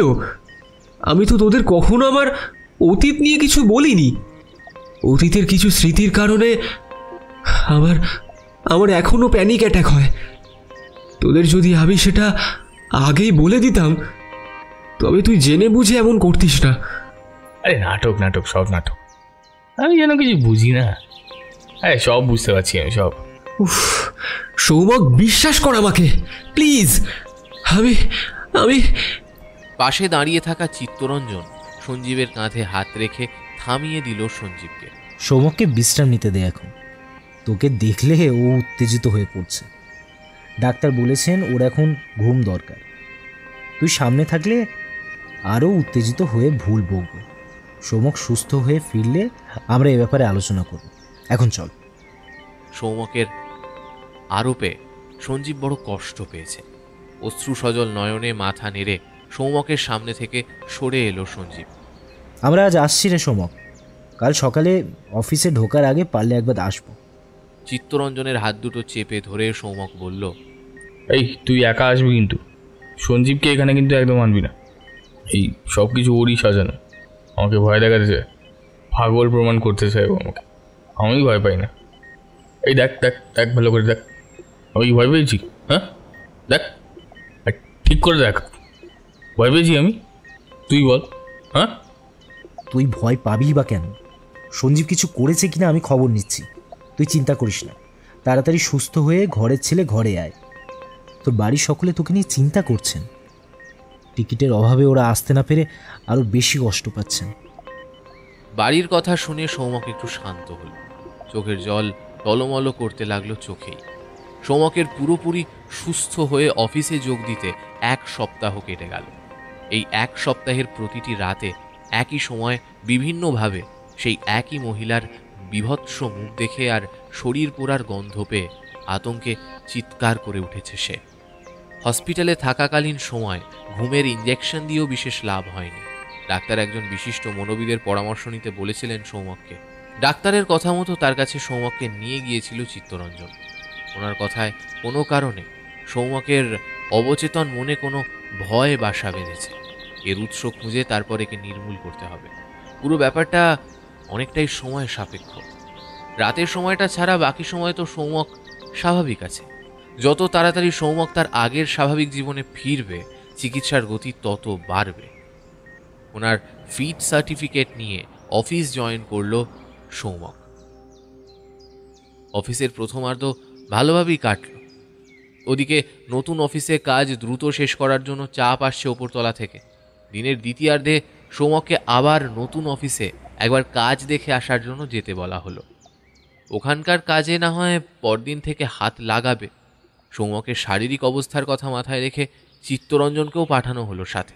সঞ্জীব নিজে থেকেই বলল, সৌম্যকের কিছু হলে তুই একা সামলাতে পারবি না, আমিও যাই তোদের সাথে। অফিস থেকে তোকে যাবার পারমিশন দেবে কি? তাছাড়া তোকে সামনে দেখলে আবার সৌম্যক যদি তোর ওপর দোষারোপ শুরু করে, তার থেকে বরং ছুটির পর তুই একবার ফোন করিস, তেমন অসুবিধা হলে আমি তোকে ডেকে নেব। অনিচ্ছা সত্ত্বেও চিত্তরঞ্জনের কথায় রাজি হয়ে সঞ্জীব থেকে গেল অফিসে। চিত্তরঞ্জন আর সৌম্যক গিয়ে বাকি কাজের তদারকি করতে লাগলো। শ্রমিকরা দিন শেষে ছুটি করে বেরিয়ে গেল সবাই। সব কিছু গুছিয়ে রেখে বেরোতে যাবে এমন সময় চিত্তরঞ্জন লক্ষ্য করল সৌম্যক সাথে নেই। বেরোবার আগে বাথরুমে গেছে ভেবে প্রধান ফটকের কাছেই অপেক্ষা করতে লাগলো চিত্তরঞ্জন। 15 মিনিট অপেক্ষা করার পরেও সৌম্যক না আসায় নিজেই ভেতরে গিয়ে সৌম্যকের নাম ধরে ডাকতে লাগলো। চিত্তরঞ্জনের ডাকে সাড়া দিয়ে বাথরুম থেকে সৌম্যকের আওয়াজ ভেসে এলো। বাথরুমের দরজার সামনে গিয়ে চিত্তরঞ্জন জিজ্ঞেস করল, এতক্ষণ ধরে কি করছিস? সৌম্যক তখন অধৈর্য হয়ে বাথরুমের দরজা খোলার চেষ্টা করতে করতে বলল, বাথরুমের দরজা লক হয়ে গেছে, কিছুতেই খুলতে পারছি না। ভাই আরেকটু অপেক্ষা কর, আমি চেষ্টা করছি, এক্ষুনি খুলে যাবে। বাইরে থেকে দরজা খোলার চেষ্টা করেও খুলতে পারল না চিত্তরঞ্জন। মিস্ত্রিদের রেখে যাওয়া যন্ত্রপাতি দিয়েও কোনো লাভ হলো না। মুখে ধৈর্যচ্যুত সৌম্যককে সান্ত্বনা দিয়ে গেলেও চিত্তরঞ্জন নিজেও ভেবে পাচ্ছিল না কার থেকে সাহায্য চাইবে। চিত্ত, আমাকে আমাকে বের কর এখান থেকে। আমার দম আটকে আসছে ভাই, আমার দম আটকে আসছে ভাই। ঠিক আছে বাবা, ঠিক আছে, তুই প্যানিক হবি না। তুই খুলতে পারবি ভাই, তুই খুলতে পারবি। তুই নিচে যা, চৌকিদারকে ডাক, ডেকে আন। ঠিক আছে, তুই প্যানিক হবি না, আমি এই যাবো আর এই আসবো। হ্যাঁ ঠিক আছে, তুই তাড়াতাড়ি যা। যাবার জন্য উদ্যত হয়েছে এমন সময় ফোনের রিংটোন বেজে উঠল চিত্তরঞ্জনের ফোনে। ফোনের স্ক্রিনে সঞ্জীবের নাম ফুটে উঠল। সঞ্জীব সাথে আসতে চেয়েছিল, ও সাথে থাকলে এ সময় একটু সাহায্য হতো। মনে পড়ল ওকে তো ছুটি হওয়ার পরে ফোন করতে বলেছিল চিত্তরঞ্জন নিজেই। আবার যাতে সৌম্যক সঞ্জীবকে ভুল না বোঝে তাই স্পিকার অন করেই কথা বলল চিত্তরঞ্জন। হ্যালো হ্যালো, হ্যাঁ রে সঞ্জীব, বল। কোথায় আছিস তোরা? এখনো নতুন অফিসেই আছি, তোর সাহায্য লাগবে, তুই যত তাড়াতাড়ি পারিস একবার নতুন অফিসে চলে আয়। সঞ্জীব উৎকণ্ঠা মেশানো কণ্ঠে প্রশ্ন করল, কেন কি হয়েছে? সৌম্যক ঠিক আছে তো? এত প্রশ্নের উত্তর এখন দিতে পারবো না, তুই আগে আয়, তারপর সব বলছি তোকে। হ্যাঁ ঠিক আছে, আমি এক্ষুনি আসছি। সঞ্জীবকে ডেকে নিয়েছি, ও আসছে বলল। আমি কি ওর আসার অপেক্ষা করব নাকি নিচে গিয়ে চৌকিদারকে ডেকে আনবো? আরে সঞ্জীব এখানে এসে কি করবে? তুই গিয়ে চৌকিদারকে ডাক। তুই থাকতে পারবি তো একা? এই শোন, সৌম্যক সেনগুপ্ত কিছুতেই ভয় পায় না, তুই যা। ঠিক আছে, আমি যাচ্ছি তাহলে। চিত্তরঞ্জন বেরিয়ে যাওয়ার পর সৌম্যক একটু শান্ত হয়ে বাথরুমের মেঝেতে বসে পড়ল। তারপরেই ওর সাথে কিছু অদ্ভুত ঘটনা শুরু হলো। বাথরুমের কল থেকে কেউ যেন হিসিয়ে কিছু বলছে। কান পেতে শুনল সৌম্যক। না, ভাষাটা কিছুই বোধগম্য হচ্ছে না, তবে কথার টান শুনে মনে হচ্ছে কেউ যেন সৌম্যককে কঠিনভাবে কোনো ধমক দিচ্ছে। কে কে কে আছে এখানে? সাহস থাকলে সামনে এসো, এভাবে আড়াল থেকে। সৌম্যকের কথা শেষ হওয়ার আগেই বাথরুমের লাইট ফরফর শব্দে বারংবার অন অফ হতে লাগলো। বেশ কয়েকবার এমন হতে হতে লাইটটা পুরোপুরি অফ হয়ে গেল। অনেক পুরনো ওয়্যারিং, তাই হয়তো এমন সমস্যা হচ্ছে। এই ভেবে সৌমক বসে রইল। কয়েক মুহূর্ত পরেই শুনতে পেল সেই মহিলার গুনগুন গুঞ্জন। তার সাথে বাথরুমের ছাদে এক অনেক বড় আকারের জোনাকি উঠতে দেখা গেল। জীবনে কখনো এত বড় জোনাকি সৌমক দেখেনি। জোনাকি যে এত বড় হতে পারে তেমনটা শোনেও নি কখনো। সে খেয়াল করল জোনাকির ওড়ার শব্দ থেকেই গুঞ্জন ভাসছে। তবে কি পোকার শব্দ শুনে নারী কণ্ঠ ভেবে ভ্রম হয়েছিল তার? হতে পারে, অবিকল যেন সেই নারী কণ্ঠ। উড়তে উড়তে পোকাটা বাথরুমের ছাদে গিয়ে স্থির হয়ে বসল, যেন ওখানে বসে বসেই সৌমকের দিকে তাকিয়ে আছে। ওর মনে পড়ল এমনভাবেই একদিন সঞ্জীবকে ভয় দেখিয়েছিল। এবার সে নিশ্চিত হলো এসব সঞ্জীবের সাজানো, সেদিনের প্রতিশোধ নিতেই এসব করছে সে। পোকাটার দিকে তাকিয়ে তাকে উদ্দেশ্য করে চিৎকার করে বলল, এই এসব করে লাভ নেই সঞ্জীব, আমি কিন্তু বুঝে গেছি তোরই কারসাজি। এসব বন্ধ কর ভাই। নিমেষে সেই পোকার রূপ পরিবর্তন করে সেই বিভৎস পচা পোড়া গন্ধযুক্ত নারীর মুখমণ্ডলে পরিবর্তিত হয়ে আবারও কিছু বলল সৌমককে। তার বক্তব্য বোঝার ক্ষমতা এখন আর সৌমকের ছিল না। আর্তনাদ করে উঠল সে। এতক্ষণে দরজার বাইরে চিত্তরঞ্জন, সঞ্জীব আর চৌকিদারকে ডেকে এনেছে। সৌমকের ভয়ার্ত চিৎকার শুনে তার নাম ধরে ডেকে উঠল দুজনে। সমক, সমক, সমক, ভয় পাস না, আমরা এসে গেছি। আমরা এক্ষুনি তোকে বের করে নেবো, আর একটু ধৈর্য ধর। আশ্চর্যভাবে ওরা তিনজন অফিসে ঢোকার সাথে সাথেই বাথরুমের আলো আবার জ্বলে উঠল। চিত্তরঞ্জন আর সঞ্জীব ছুটে এসে দরজা ধাক্কা দিয়ে খোলার চেষ্টা করতে লাগলো। চৌকিদারও সাহায্য করতে এগিয়ে এলো। তিনজনের সমবেত চেষ্টায় দরজা খুলে গেল। ধন্যবাদ দেওয়া বা কৃতজ্ঞ থাকার পরিবর্তে সৌমক বেরিয়ে এসে প্রবল রাগে সঞ্জীবের গলার কলার চেপে ধরল। এই এই তুই আমাকে বোকা ভাবিস না কি রে? হ্যাঁ, নিজের সব ছক কষে এখন আমাকে বাঁচানোর নাটক করতে এসছিস? আজ আমি তোকে মেরেই ফেলবো। বন্ধুত্বের মুখোশ পরা এমন শত্রু আমার জীবনের দরকার নেই। ছাড় ওকে সমক, ছাড় ওকে। ও কিছু করেনি, ও তো আমার সাথেই ছিল এতক্ষণ। চৌকিদারজি তার সাক্ষী আছেন, চাইলে ওনাকে জিজ্ঞেস কর। সঞ্জীব তো তোকে বাঁচাতেই এখানে ছুটে এসেছে। ছাড় ওকে, ছাড় বলছি। সৌমকে টেনে ছাড়ানোর চেষ্টা করতে লাগলো চিত্তরঞ্জন, কিন্তু সৌমকের অগাধ শক্তির সাথে পেরে উঠল না একা। যেন সৌমক একার শক্তিতে কাজ করছে না। শেষে চৌকিদারজিও এসে তার শক্তি লাগালো। সৌমক আরও রেগে গিয়ে বলল, এই তোরা তোরা সবাই জড়িত আছিস এর মধ্যে। আমাকে আমাকে কি তোরা পাগল পেয়েছিস নাকি? তোদের মতো বন্ধু থাকার সে না থাকা ঢের ভালো। পুরো অফিসের আলো এবার ছন্দহীনভাবে আগে পরে নিভবে ও জ্বলতে শুরু করলো। আবারও সেই পোড়া গন্ধ তার উপস্থিতির জানান দিল। অজানা ভাষায় অস্পষ্টভাবে কিছু কথা শোনা গেল। সঞ্জীব বন্ধ করতে বলে সব, কিন্তু আমার কিন্তু আর ভাল লাগছে না। তুই কিন্তু ধরা পড়ে গেছিস সঞ্জীব। তুই কিন্তু এইভাবে নিজেকে নির্দোষ প্রমাণ করতে পারবি না। আচমকা সেই শব্দ বন্ধ হয়ে গেল। শরীর পোড়া গন্ধটাও কোথায় যেন মিলিয়ে গেল। সব আলো একসাথে নিভে আবার সব একসাথেই স্থির হয়ে জ্বলে উঠল। চিত্তরঞ্জন ধমকের সুরে বলল, অনেক হয়েছে সমক, এবার তুই চুপ কর। তাকিয়ে দেখ একবার সঞ্জীবের দিকে। তোর কি মনে হয় যদি এসব ওর সাজানো হতো তবে ওর এই অবস্থা হতো? এর আগেও সঞ্জীবের প্রতি অবিচার করেছিলিস, আজ আবার সেই একই ভুল করছিস। তোর এত খারাপ ব্যবহারের পরেও ছেলেটা অফিসের কাজ মিটিয়েই তোর কাছে ছুটে এসেছে। তার প্রতিদান কি পেল সঞ্জীব? সৌমক সঞ্জীবের দিকে তাকিয়ে যা দেখল তা আগেও একবার দেখেছে। নিচে মেঝেতে পড়ে সঞ্জীব থরথর করে কাঁপছে, সারা শরীর ঘামে ভিজে গেছে। চিত্তরঞ্জন এগিয়ে গিয়ে হাত দিয়ে দেখল সারা শরীর ঠান্ডা হয়ে গেছে। চিত্তরঞ্জন চৌকিদারজিকে অনুরোধ করল, থোড়া মদদ কিজিয়ে। চিত্তরঞ্জনের কথা মতো চৌকিদার এগিয়ে এসে সঞ্জীবকে ধরে সোফায় শুইয়ে দিল।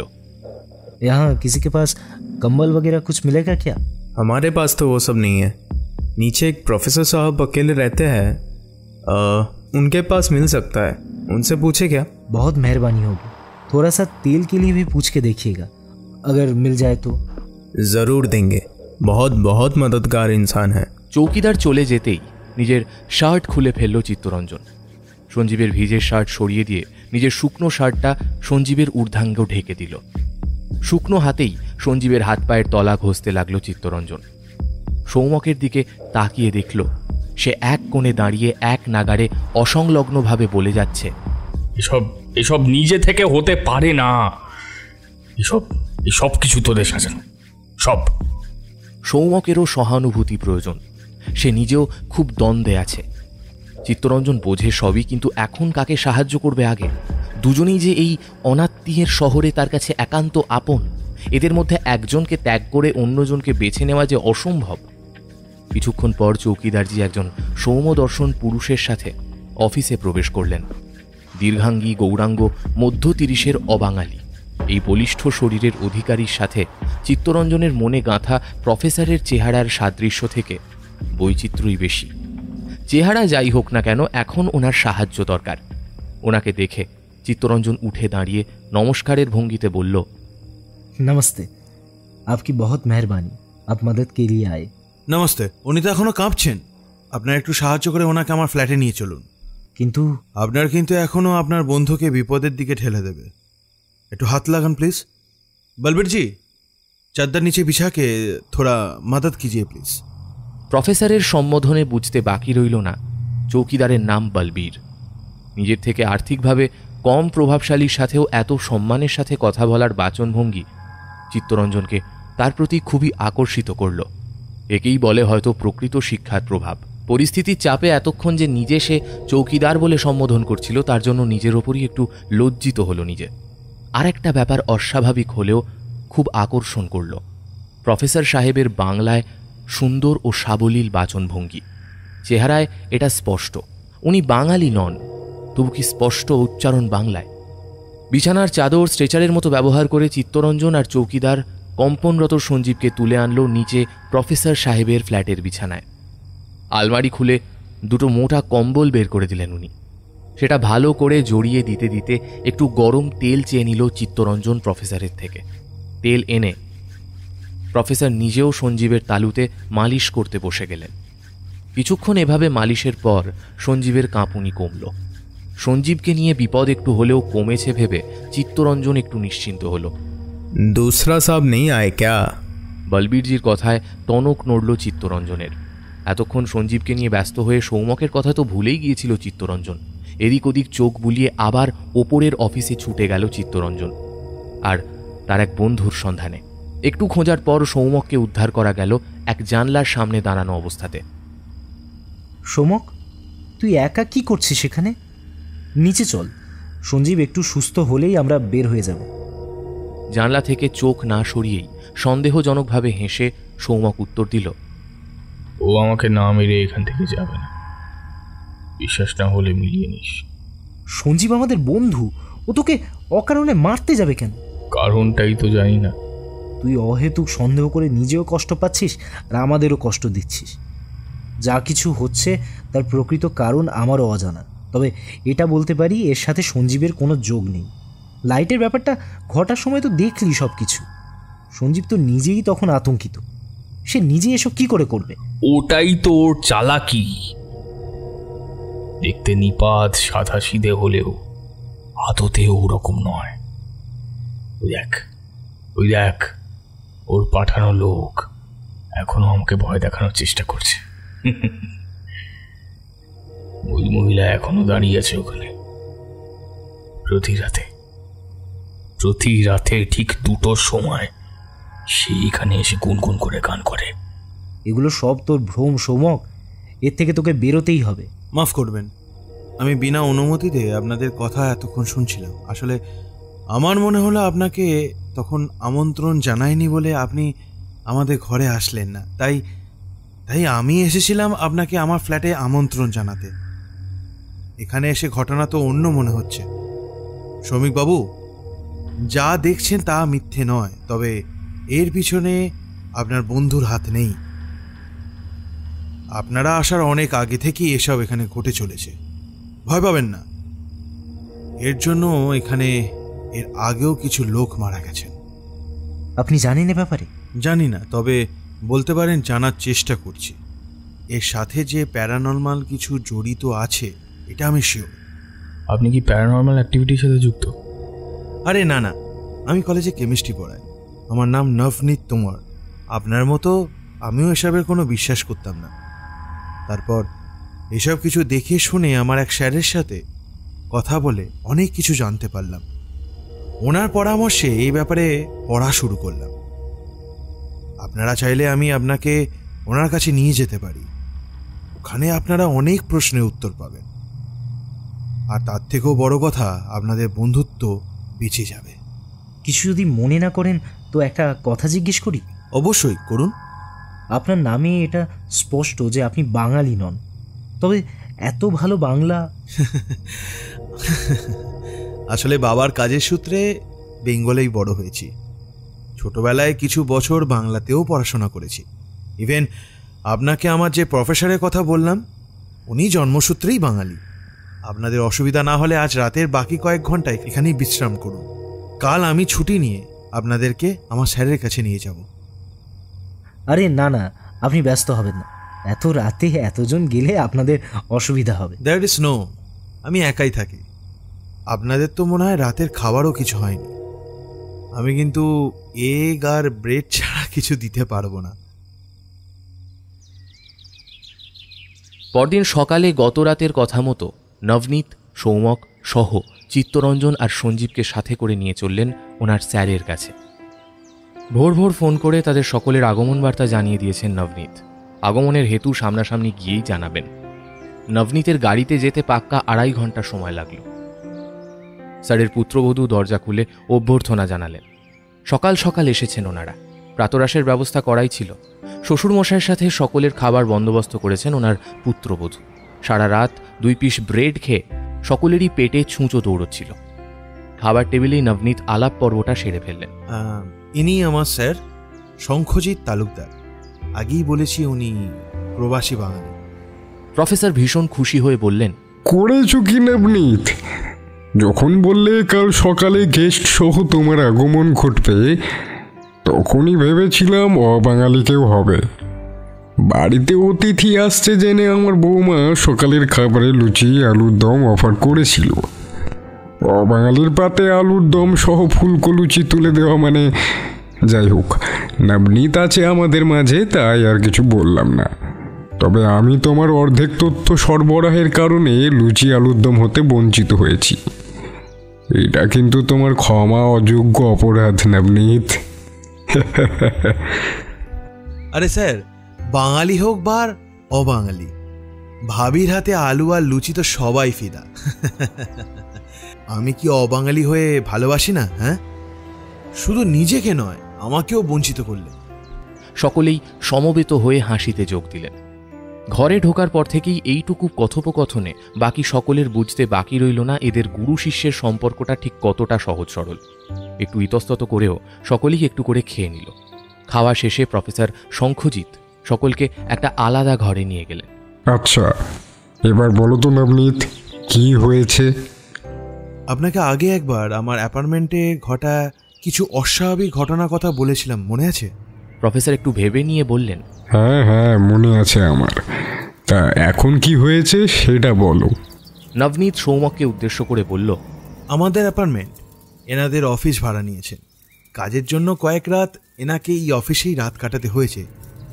তাতেই আবার। বুঝতে পেরেছি। আপনার তো এসব বিষয়ে অনেক জ্ঞান আছে, আপনি কিছু করুন না স্যার। এতদিন যা হয়েছে তাতে ব্রেক লাগাটা খুব দরকার স্যার। সে তো সবই বুঝতে পারছি নবনীত, কিন্তু আমাদের কাছে যে কোনো সূত্র নেই। কেন এসব হচ্ছে তা জানতে না পারলে আমরা এসব আটকাবো কি করে? সকলেই নীরব। এই প্রশ্নের উত্তর কারোর কাছেই নেই। নীরবতা ভেঙে সঞ্জীব বলল, আচ্ছা, এর আগে কি হয়েছে তা জানতে পারি আমরা? এখন আপনাদের যা মানসিক পরিস্থিতি, তাতে এই সময় না জানলেই ভালো হবে। প্রফেসর ধমক দিয়ে নবনীতকে থামিয়ে দিয়ে বললেন, তোমাকে আমি কখনো সত্য গোপন করার শিক্ষা দিয়েছি বলে তো আমার মনে পড়ছে না নবনীত। সরি স্যার, তবে কি সব কিছু এখনই বলবো? হ্যাঁ অবশ্যই, জানা থাকলে তবেই তো সাবধান থাকতে পারবেন ওনারা। তাহলে বলি শুনুন। এই অ্যাপার্টমেন্টে একসময় নানা জাতির অনেক লোকই বসবাস ছিল। সব কিছুই ভালো চলছিল। কর্মসূত্রে এক দক্ষিণ পরিবার এখানে এসে থাকতে শুরু করল। বেশ সুখী পরিবার বলেই মনে হতো। তারপর কি হলো জানি না, এক রাতে দুজনেই ছাদ থেকে ঝাঁপ দিয়ে সুইসাইড করল। এরপরে এক প্রবাসী ভারতীয় এলো এখানে থাকতে। সেও কিছুদিন পর থেকে কেমন যেন আনমনা থাকতে শুরু করলো। বলতো তার জানলা দিয়ে নাকি কোনো এক গ্রাম্য মহিলাকে রাস্তা দিয়ে হেঁটে যেতে দেখতে, তারপর গাছের আড়াল হলেই তাকে আর দেখতে পেতেন না। প্রতি রাতে ঠিক 2টোর সময় এই একই ঘটনা ঘটত তার সাথে। এখানে দূর দূরান্ত পর্যন্ত কোনো গ্রাম নেই, তাহলে মহিলা আসবে কোত্থেকে শুনি? সকলেই ওটা ওনার মনের ভ্রম বলে মনে করল। এসবের কারণেই কিছুদিন পর চাকরি হারিয়ে গৃহবন্দী করে নেন নিজেকে। এরপর ওনার ঘর থেকে ওনার পচা দেহ বার করা হয়। আমাদের অ্যাপার্টমেন্টে থাকতেন এক ব্যাংকের কর্মকর্তা। ওনার ড্রাইভারের সাথে আমাদের চৌকিদারে খুব ভালো বন্ধুত্ব হয়ে গেছিল। একে অপরের সাথে সমস্ত রকমের কথা বলতো তারা। রাতে একসাথে খেয়ে ড্রাইভারটি মালিকের ঘরে অথবা ছাদেই ঘুমিয়ে পড়ত। 3 মাস পর তার মধ্যেও কিছু পরিবর্তন দেখা যায়। এরপর সেও এক রাতে ছাদ থেকে পড়ে মারা যায়। মারা যাবার আগে সেও নাকি একইভাবে এক গ্রাম্য মহিলাকে দেখতে পেত, তার গান শুনতে পেত। বন্ধুকে হারিয়ে আমাদের চৌকিদার সবাইকে ওই মহিলা থেকে সাবধান করত, একা থাকতে বারণ করত। হ্যাঁ, এখন দিনের সিকিউরিটি স্টাফ 2 জন থাকলেও রাতে 1 জন আছেন, বলবীরজি। হ্যাঁ, কিন্তু তা কি করে হয়? এটা সম্ভব নয়। ড্রাইভার ভাই মারা যাবার দিন 10 পর ওনাকেও আর খুঁজে পাওয়া যায়নি। রাতে ডিউটি করতে এসেছিলেন, সকালে দেখে উনি নিরুদ্দেশ। খুবই দায়িত্ববান মানুষ ছিলেন দৈরাত ভাই। সকলের বিপদে যথাসাধ্য সাহায্য করার চেষ্টা করতেন। বলতে পারেন এমন একজন মানুষ কি করে নিজের ডিউটি ছেড়ে চলে যেতে পারে? হ্যাঁ, নিশ্চয়ই তার সাথে কিছু অঘটন ঘটেছিল। আমরা অনেক খোঁজার পর 2 দিনের মাথায় ওনাকে মৃত অবস্থায় খুঁজে পাই, ওই অ্যাপার্টমেন্টের লিফটের সামনে। সারা শরীর অসংখ্য আঁচড়ে রক্তাক্ত হয়েছিল, যেন মৃত্যুর আগে ছুটে এসেছিলেন এখানে কাউকে কিছু বলার জন্য। সেটা আর বলা হয়ে ওঠেনি। তা কি করে হয়? উনি লিফট থেকে নেমে এসে আমার সাথে কথা বলেছেন, রাতে এখানে একা থাকতে বারণ করলেন, তারপর হঠাৎ উধাও হয়ে গেলে। আপনি বিশ্বাস করুন, আমি নিজের চোখে ওনাকে দেখেছি। আমার মোবাইলে ওনার একটা ছবি আছে, দাঁড়ান দেখাচ্ছি। দেখুন তো, ইনি কি না? হ্যাঁ, ইনি তো সেদিন রাতে। শুধু আপনি নন, রাতে এখানে কেউ বের হলে বা অপরিচিত কেউ না জেনে ঘোরাঘুরি করলে অথবা কেউ বিপদে পড়লে তারাও ওনাকে দেখতে পায়।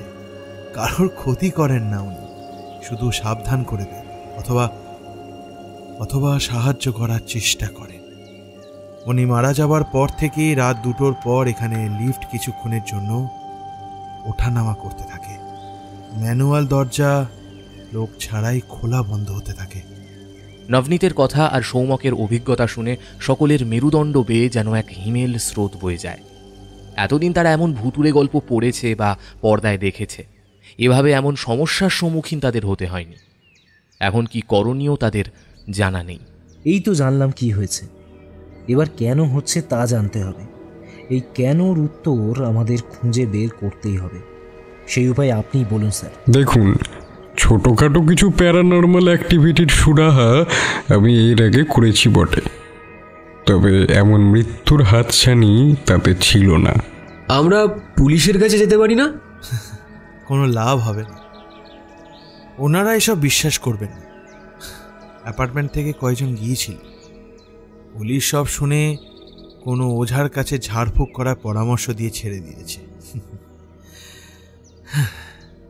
এইসব কারণেই অনেকে অ্যাপার্টমেন্ট ছেড়ে অন্য আস্তানায় চলে গেছে। আমার মতো পিছু টানহীন মানুষ আর যারা নিরুপায় তারাই শুধু এখানে পড়ে আছে।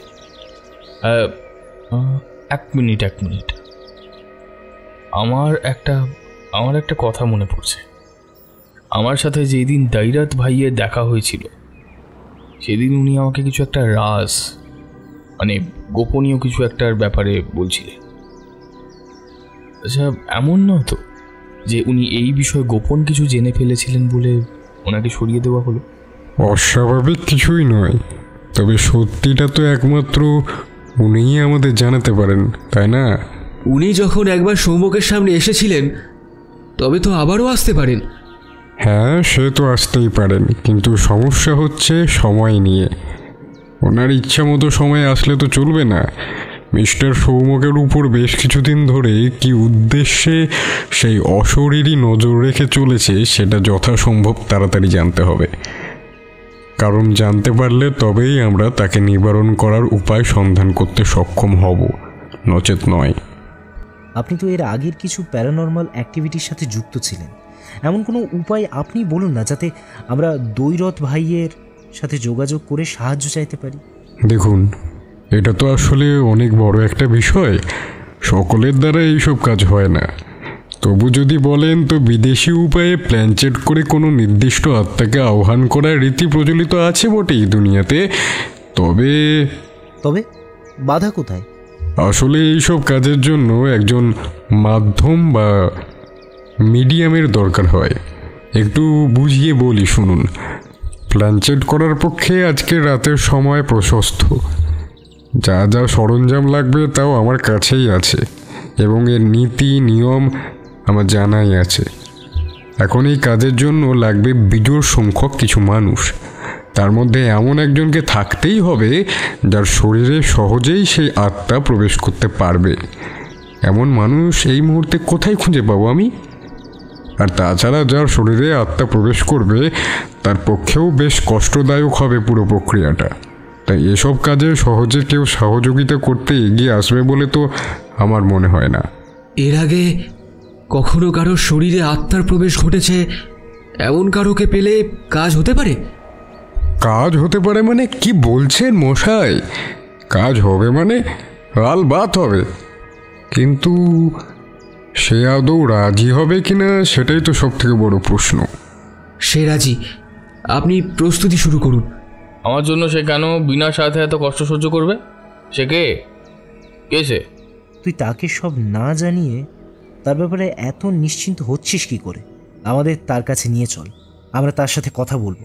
সঞ্জীব তার শার্টের বোতাম খুলে হাত গোটাতে গোটাতে বলল, সেসব জেনে বুঝেই রাজি হয়েছি।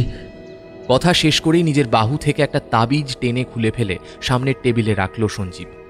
কারোর আর বুঝতে বাকি রইল না কে সেই ব্যক্তি। তোর শরীর এমনিতেই ঠিক নেই, এর আগেও তোর অবস্থা আমরা দেখেছি। তুই এসব থেকে দূরে থাক, আমরা অন্য কাউকে খুঁজে নেব। সময় আর বেশি নেই, কদিন বাদে অমাবস্যার রাত। এ সময় অশরীরীদের শক্তি থাকে তুঙ্গে। পরবর্তী শিকারের জন্য সে নিশ্চয়ই এত ভালো সময় হাতছাড়া করবে না। আমাদের হাতে সময় আর বেশি নেই। আমি ঠিক বলছি তো প্রফেসর? আপনি তো এসব সম্পর্কে বেশ জ্ঞান অর্জন করেছেন দেখছি। তা আপনার সঙ্গে আগে কি এরকম কিছু ঘটনা ঘটেছে? ছোটবেলায় 3 বছর বয়স থেকেই আমার সাথে বিশেষ বিশেষ কিছু সময় এমন কিছু ঘটতো। সেসব বিশেষ তিথিতে যখন ঘটতো তখন আমি আর শিশু থাকতাম না, একজন প্রাপ্তবয়স্কর মতোই ব্যবহার করতাম। নিজের নাম বলতাম বলদেব সিং। কথায় থাকতো উত্তর ভারতীয়দের কথার টান। সেই বয়সে সে ভাষা আমি কখনো শুনিনি। সেই ভাষাতে কথাও নাকি বলতাম। কি বলতাম তা আমার বাড়ির কেউ বুঝতে পারতেন না।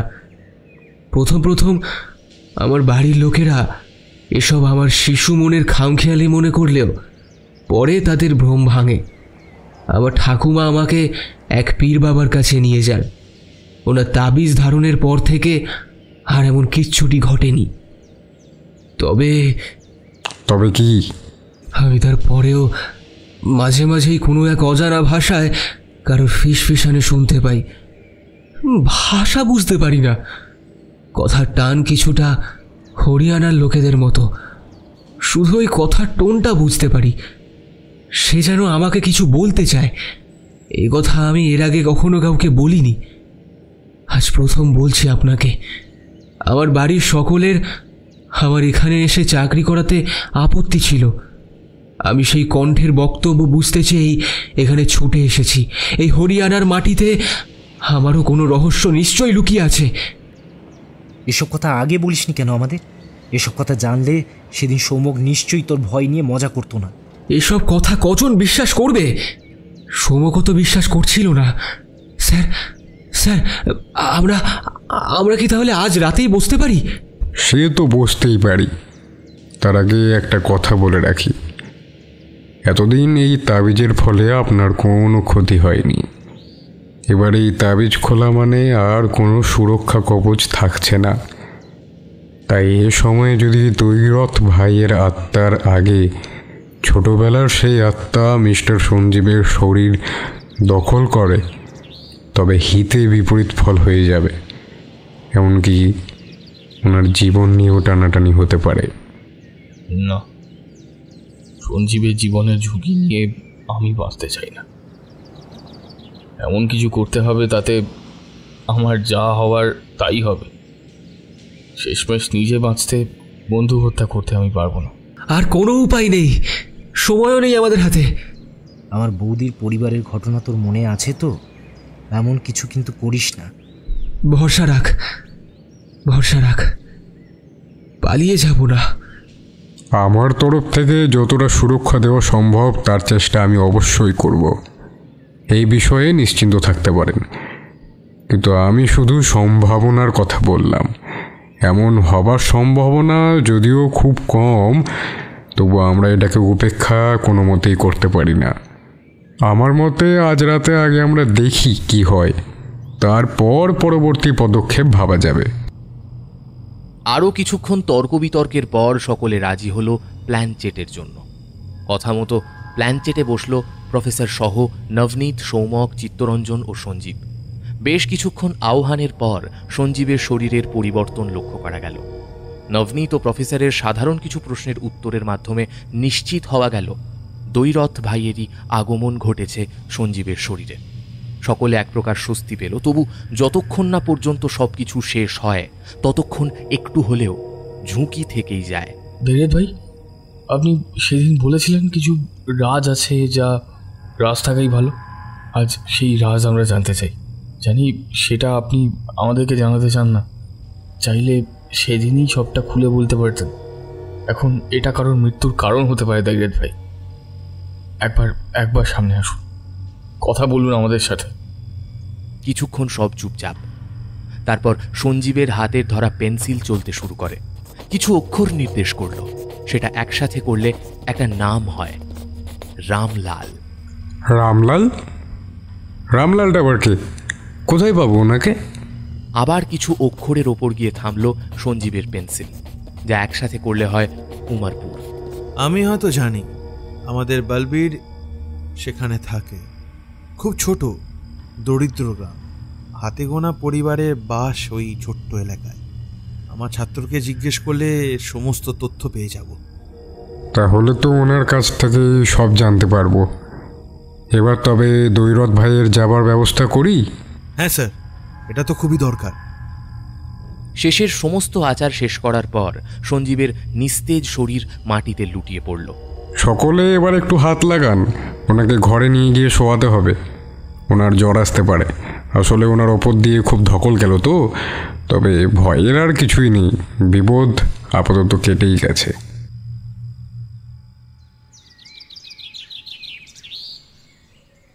3 দিনের দিন বলবীর সকলকে নিয়ে গেল উমারপুর গ্রামে। নবনীত যতটা বলেছিল তার থেকে অনেক দরিদ্র ও পিছিয়ে পড়া গ্রাম এটি। এখানের ঘরগুলির বেশিরভাগই অনেক পুরনো সময়ে তৈরি করা। সংরক্ষণের অভাবে তার বেশিরভাগই ধ্বংসস্তূপে পরিণত হয়েছে। স্বল্প কিছু লোকের বাস হওয়ার দরুন এখানে সবাই সবাইকে চেনে। বলবীরের সাহায্যে রামলালের কাছে পৌঁছতে কোনো অসুবিধেই হলো না। যেখানে সে নিয়ে এলো সেই বাড়ির হাল গ্রামের আর 5টা বাড়ির থেকে উন্নত তো বলাই যায় না, বরং আরও নিকৃষ্ট বলে মনে হলো। অন্য বাড়িগুলোতে তবু এখানকার শীতের থেকে রক্ষা পাওয়ার জন্য দরজা তো আছে, এই বাড়ির কপালে সেটুকুও জোটেনি। অনেক দিনের পরিত্যক্ত ঘর, একটা ভাঙা চৌপায়ার ওপর শীর্ণকায় একটা মানব শরীর কোনো ক্রমে তার উপস্থিতির জানান দিয়ে যাচ্ছে। বলবীরের থেকে জানা গেল হরিয়ানা, পাকিস্তান, পাঞ্জাব থেকে ছড়িয়ে পড়া কৃষক সম্প্রদায়ের মানুষরাই জাট সম্প্রদায় নামে পরিচিত। পরবর্তী সময়ে এই সম্প্রদায়ের লোকজন অনেক উন্নতি করলেও তাদের গ্রামের অবস্থা আরও খারাপ হতে থাকে। এককালে এই গ্রামে অনেক লোকের বাস ছিল, কালের চক্রে সবাই বাইরে চলে গেছে। যাদের যাওয়ার কোনো উপায় নেই তারাই একমাত্র এখানে পড়ে আছে। রামলালও এই অপারগদের মধ্যে একজন। অনেক কাল যাবৎ বিনা চিকিৎসায় এখানে পড়ে আছেন মৃত্যুর অপেক্ষায়।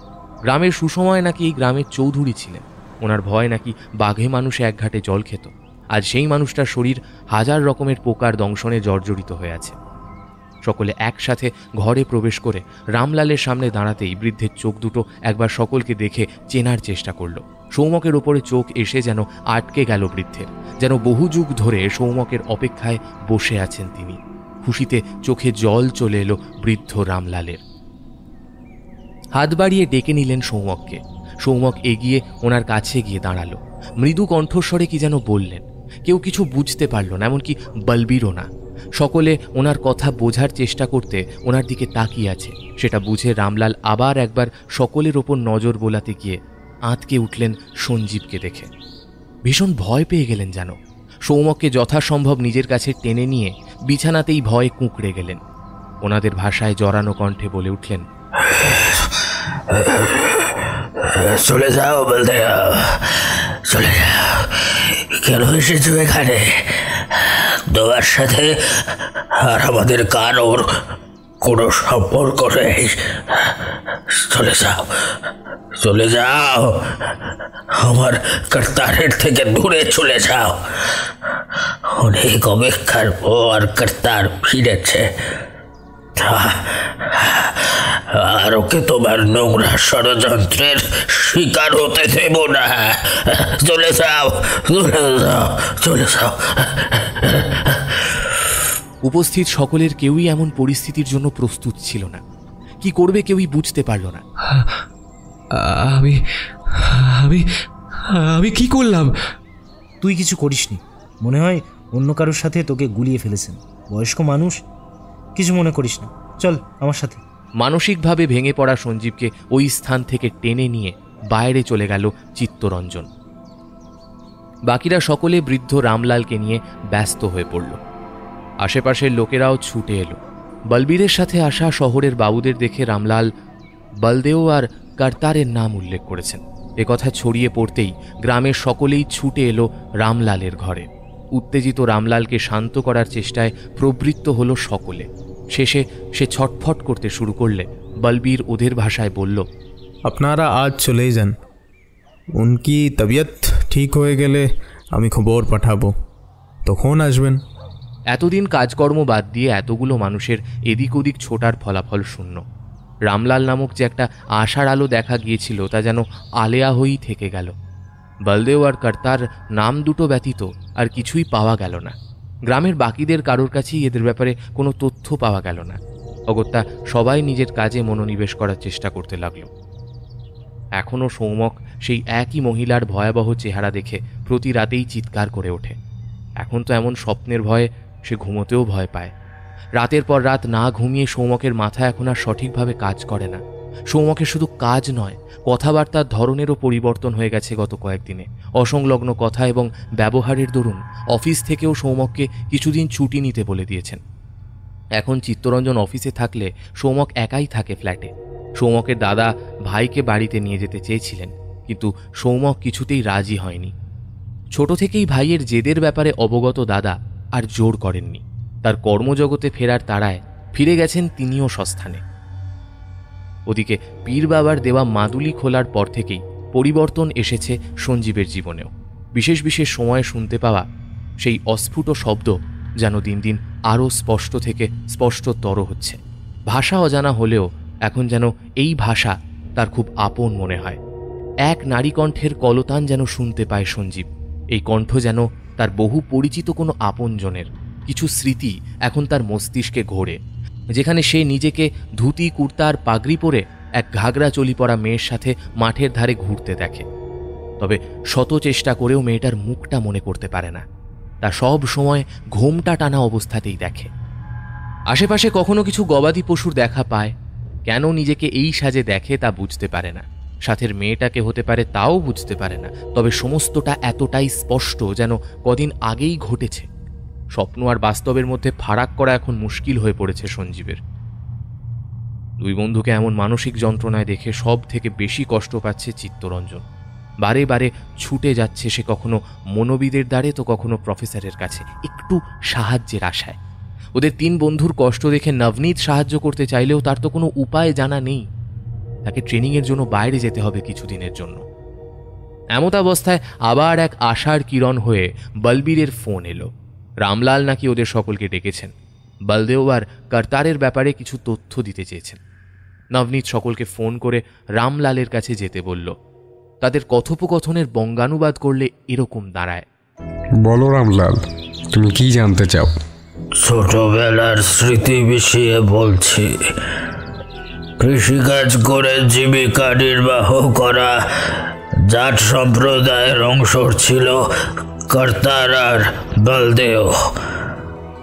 তখন আমার বাবা ছিলেন গ্রামের চৌধুরী।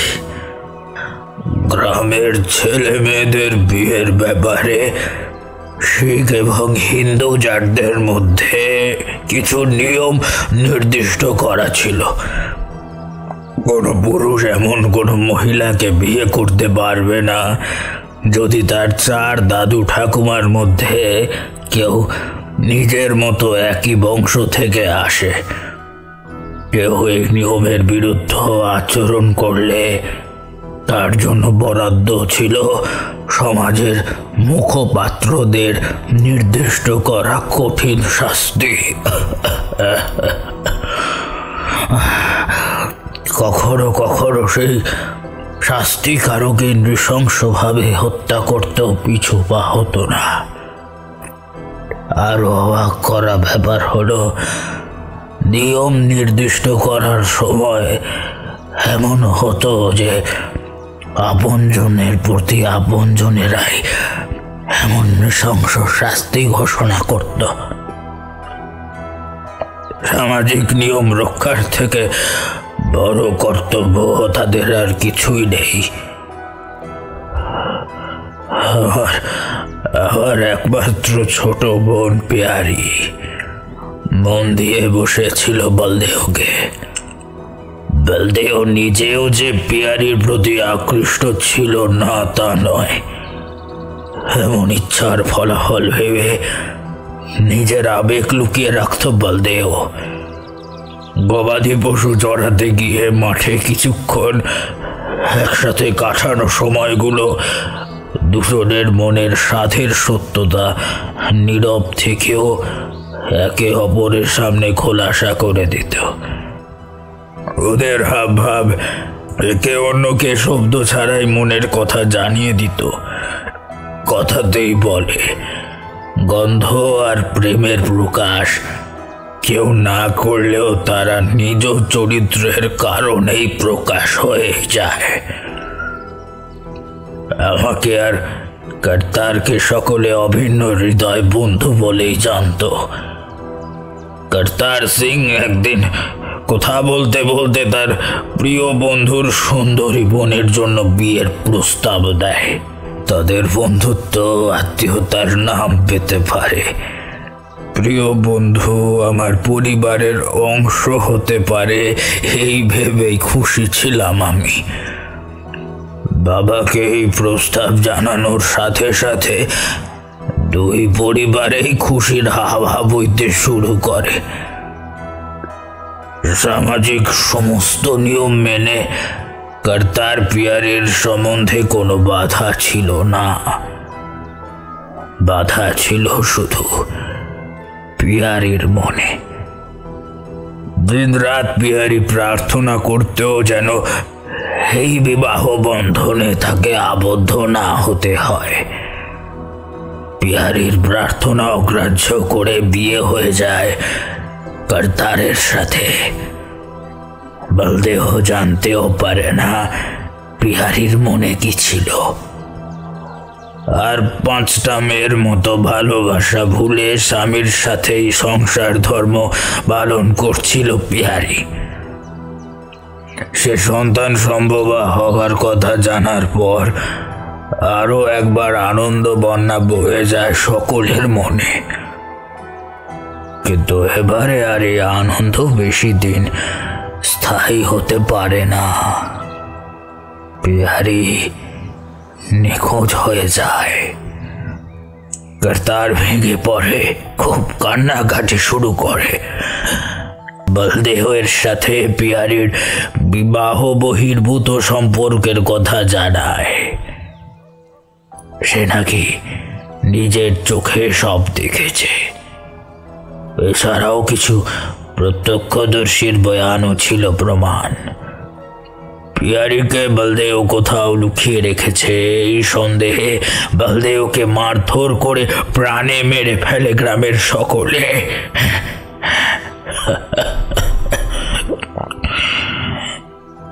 চরিত্রহীন বোনের খোঁজ না করে আমি নিজেই আবার বিয়ে দিই কর্তারের।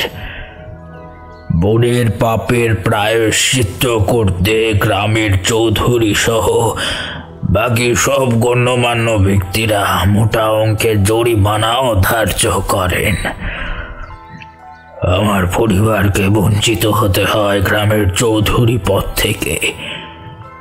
তার বদলে কর্তার হয় গ্রামের নতুন চৌধুরী।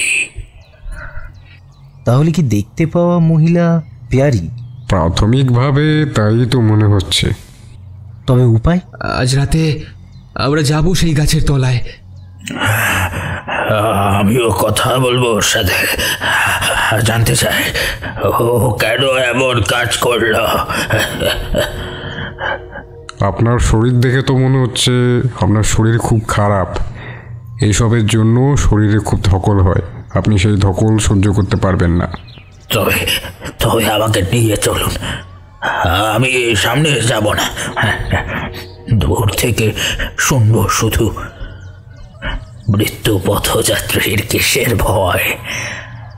আজ নয়তো কাল মরতেই হবে। আমার প্রশ্নের উত্তর না পেলে আমি মরেও শান্তি পাবো না। উনি ঠিক বলছেন স্যার, মৃত্যু পথযাত্রীর শেষ ইচ্ছা পূরণ করতে হয়। ঠিক আছে, তবে তাই হোক।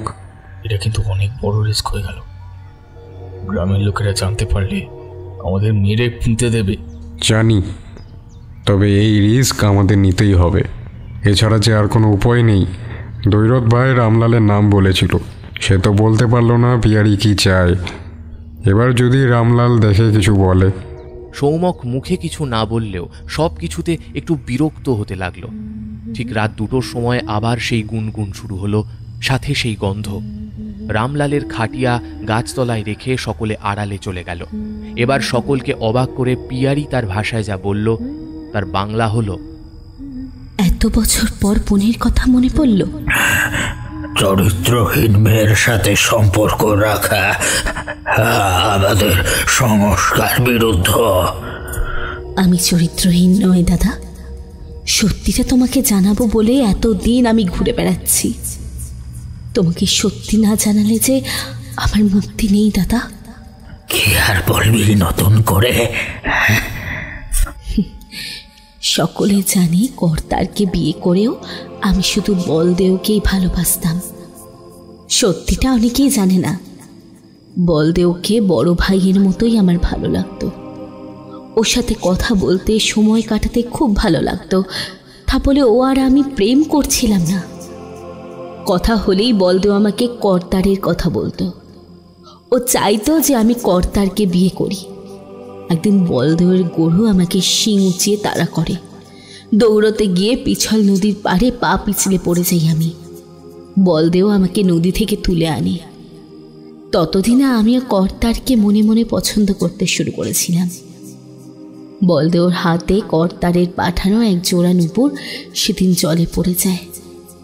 আমি অনুরোধ করেছিলাম সেই নুপুরটা আমাকে যে করেই হোক খুঁজে দিতে হবে। আমার মন খারাপ কমাতে মজা করে নদীর থেকে পাথর কাদা এসব তুলে দেখাচ্ছিল বলদেও। অবশেষে আমি ওর কাণ্ড দেখে হেসে ফেলি। আমরা জানতাম না আড়াল থেকে কর্তার আমাদের ওপর নজর রাখছে। ভিজে কাপড়ে দুজনকে দেখে কর্তা দুয়ে দুয়ে 4 করে নেয়। পরদিনেই তোমাকে বলে আমার বিয়ের কথা পাকা করে নেয়। আমি খুব খুশি ছিলাম। আমার বিয়ে ভাঙলো, আমার ভুল ভাঙলো বিয়ের প্রথম রাতেই। প্রতি রাতে নতুন নতুন ভাবে অত্যাচার করতো আমার স্বামী। কিছুতেই তাকে আমি আমার কথা বিশ্বাস করাতে পারছিলাম না। সকলের সামনে আমার স্বামী আমার আর বলদেবের সাথে খুব ভালো ব্যবহার করত। নানা বাহানায় আমাদেরকে একা ছেড়ে দিত, সে আড়াল থেকে নজর রাখত। রাতে এই সব কথা তুলে চলতো আর নতুন অত্যাচার। ভেবেছিলাম একটা সন্তান আসলে সব ঠিক হয়ে যাবে। আসলে ঘটল বিপরীত। আমার স্বামী ভাবলো আমার সন্তানের পিতা বলদেও। আমার মুখ হাত বেঁধে ঘরের কুঠুরিতে আটকে দেয় আমার স্বামী। খেতেও দিত না, বাইরে গিয়ে রটিয়ে দেয় আমি বলদেওর সাথে পালিয়ে গেছি। আমাদের সমাজে পরকীয়া মানে জঘন্য অপরাধ। এই অপরাধের কোনো ক্ষমা নেই। কেউ সত্যিটা জানার চেষ্টাও করল না। এমনকি বাবাও নীরবে আমাকে অপরাধী ভেবে নিয়ে নিজের চৌধুরী পদ থেকে অবসর নিল। কেউ একবার ভেবেও দেখলো না আমি এমন কিছু করতে পারি না। সকলে নৃশংসভাবে মেরে বলদেও ভাইকে হত্যা করলো। আমি তো ভেবেছিলাম আমার গর্ভের সন্তান এত অত্যাচার সহ্য করে মরেই যাবে, তবু সে জন্ম নিল। আমার সামনেই আমার স্বামী নিজের হাতে নিজের সন্তানের গলা টিপে মেরে ফেলল। এভাবেই তিলে তিলে একসময় আমারও মৃত্যু হলো। সন্তান ভূমিষ্ঠ হবার পর কেউ আমার কাছে আসতো না। খিদে তেষ্টায় তিল তিল করে আমি মরে গেলাম। মরার পরও কারো সময় হলো না আমার মৃতদেহ সৎকার করার। ওই ঘরেই আমার দেহে পচ ধরতে শুরু করলো। আমার শ্বশুর বাড়ির লোকেরা পচা দুর্গন্ধ পেয়ে ঘরের ঘরে আগুন লাগিয়ে দিল। কেউ আমার পরিণতির কথা জানতেও পারল না। আমার যে দাদার আমি হৃদয়ের টুকরো ছিলাম, সেও আমাকে ঘৃণা করে গেল আজীবন। আমি অবশ্য বাকি সকলের গতি করে দিয়েছি। বাকি আছে শুধু এই মানুষটা। নিজের দিকে ইশারা করে বলল পিয়ারি। আজ আমার অপেক্ষার অবসান হবে। বলদেও ভাইকে আজ কত বছর ধরে আমি সব বলার চেষ্টা করে গেছি, কিন্তু শরীরের তাবিজ আমাকে আটকে দিয়েছে বারংবার। আমি তো আপনার কোনো ক্ষতি করিনি, আমি তো আপনার মতোই ভুক্তভোগী। তবে আমাকে কেন ভয় দেখাতেন? আপনি আমার থেকে কি চাইছেন বলুন? কি করতে পারি আমি আপনার জন্য? আমি ভয় দেখাতে চাইতাম না। আমি শুধু চাইতাম আমার দাদা সত্যিটা জানুক। দাদাকে এভাবে কষ্ট পেতে দেখে আমার কষ্ট হতো খুব। তবে আপনি নিজে গিয়ে ওনাকে সব সত্যি জানাননি কেন? আপনি তো জানেন সকলে আমাদের মতো অশরীরীদের সাথে যোগাযোগ করতে পারে না, কিন্তু স্বল্প সংখ্যক লোকের এই ক্ষমতা থাকে। আপনি তো আমাকে বড় ভাইয়ের জায়গা দিয়েছিলেন, তবে বড় ভাইয়ের একটা অনুরোধ রাখবেন। পিয়ারি কাঁদো কাঁদো স্বরে বলল,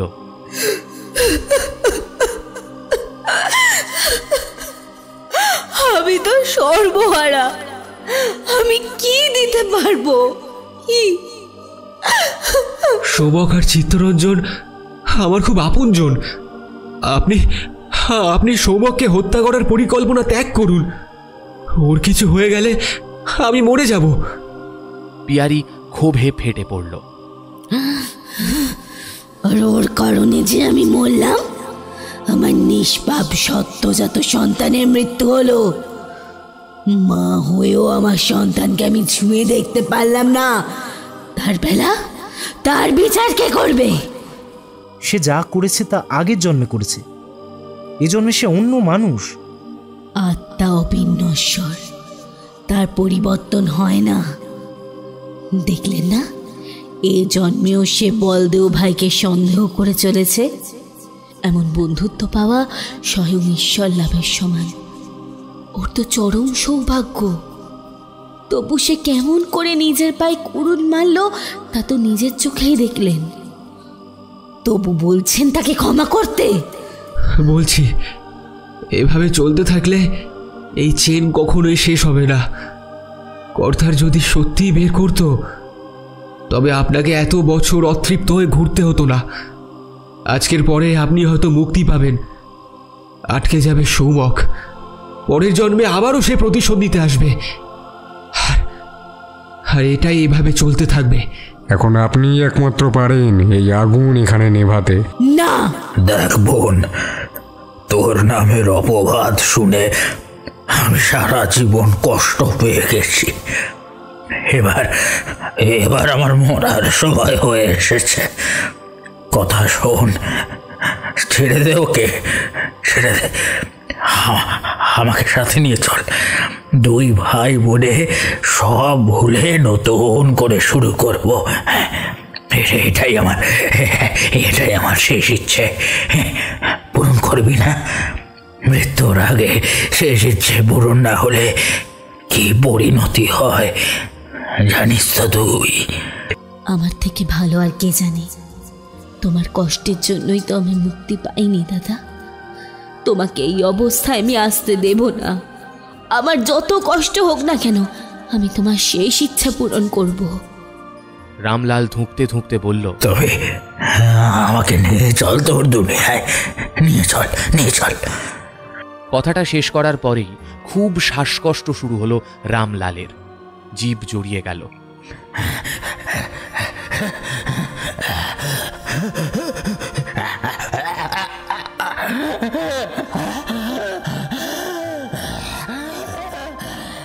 চোখ দুটো বিস্ফারিত হয়ে যেন অক্ষিকোটর থেকে বেরিয়ে আসতে চাইছে।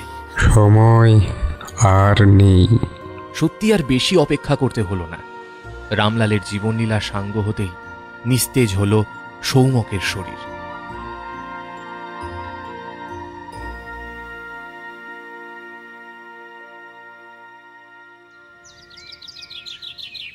আগের ঘটনা অতিক্রান্ত হয়েছে 5 বছর হয়ে গেল। সেদিন জ্ঞান ফেরার পর থেকে সৌমক অনেক পাল্টে গেছে। আর কখনো কাউকে সন্দেহের চোখে দেখে না। গত কয়েকটা দিন কি হয়েছে তার কিছুই সৌমকের মনে ছিল না। নিজে কিছু জিজ্ঞেসও করেনি কোনোদিন, যেন কখনো ওর জীবনে কিছু ঘটেইনি। বিয়ে করেছে 3 বছর আগে। আজ তার ছোট্ট সুন্দর ফুটফুটে একটা মেয়ে হয়েছে। সঞ্জীব আর চিত্তরঞ্জন এসেছে বন্ধুর এই খুশিতে সামিল হতে।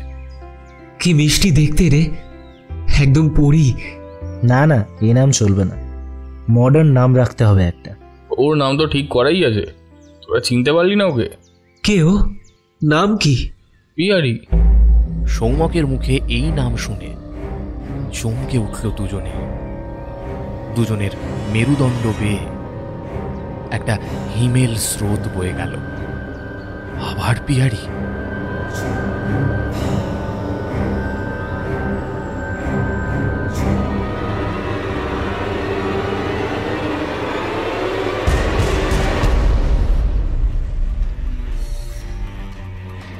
এতক্ষণ তোমরা শুনলে পিয়ারি, রচনা মিতালি হোম। আজকের গল্প পাঠ ও গল্পের সূত্রধারে ছিলাম আমি সায়ন্তন। অন্যান্য চরিত্রে আমার সাথে ছিল আর্য, প্রীতম, সৌভিক, সৌমজিৎ, সৌমদীপ, সঞ্চিতা, দিব্যেন্দু, অগ্নি, ঋদ্ধি, প্রভাকর এবং তৃষা। এই গল্পের নাট্যরূপ নির্মাণে ছিল দিশানি। শব্দ সংযোজন, আবহ সঙ্গীত ও স্পেশাল এফেক্টসে ছিল ঋদ্ধি। এই গল্পের প্রচ্ছদ নির্মাণ করেছে শুভদীপ। কেমন লাগলো আজকের গল্পটা?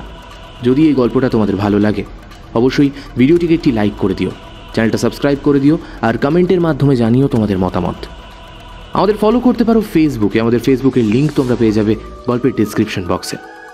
সবাই ভালো থেকো, সুস্থ থেকো। আগামী পর্বে আবার তোমাদের সাথে দেখা হবে আরও একটি নতুন দুর্দান্ত গল্পের সাথে। ততক্ষণ পর্যন্ত সুস্থ থাকো, ভালো থাকো। শুভরাত্রি, নমস্কার।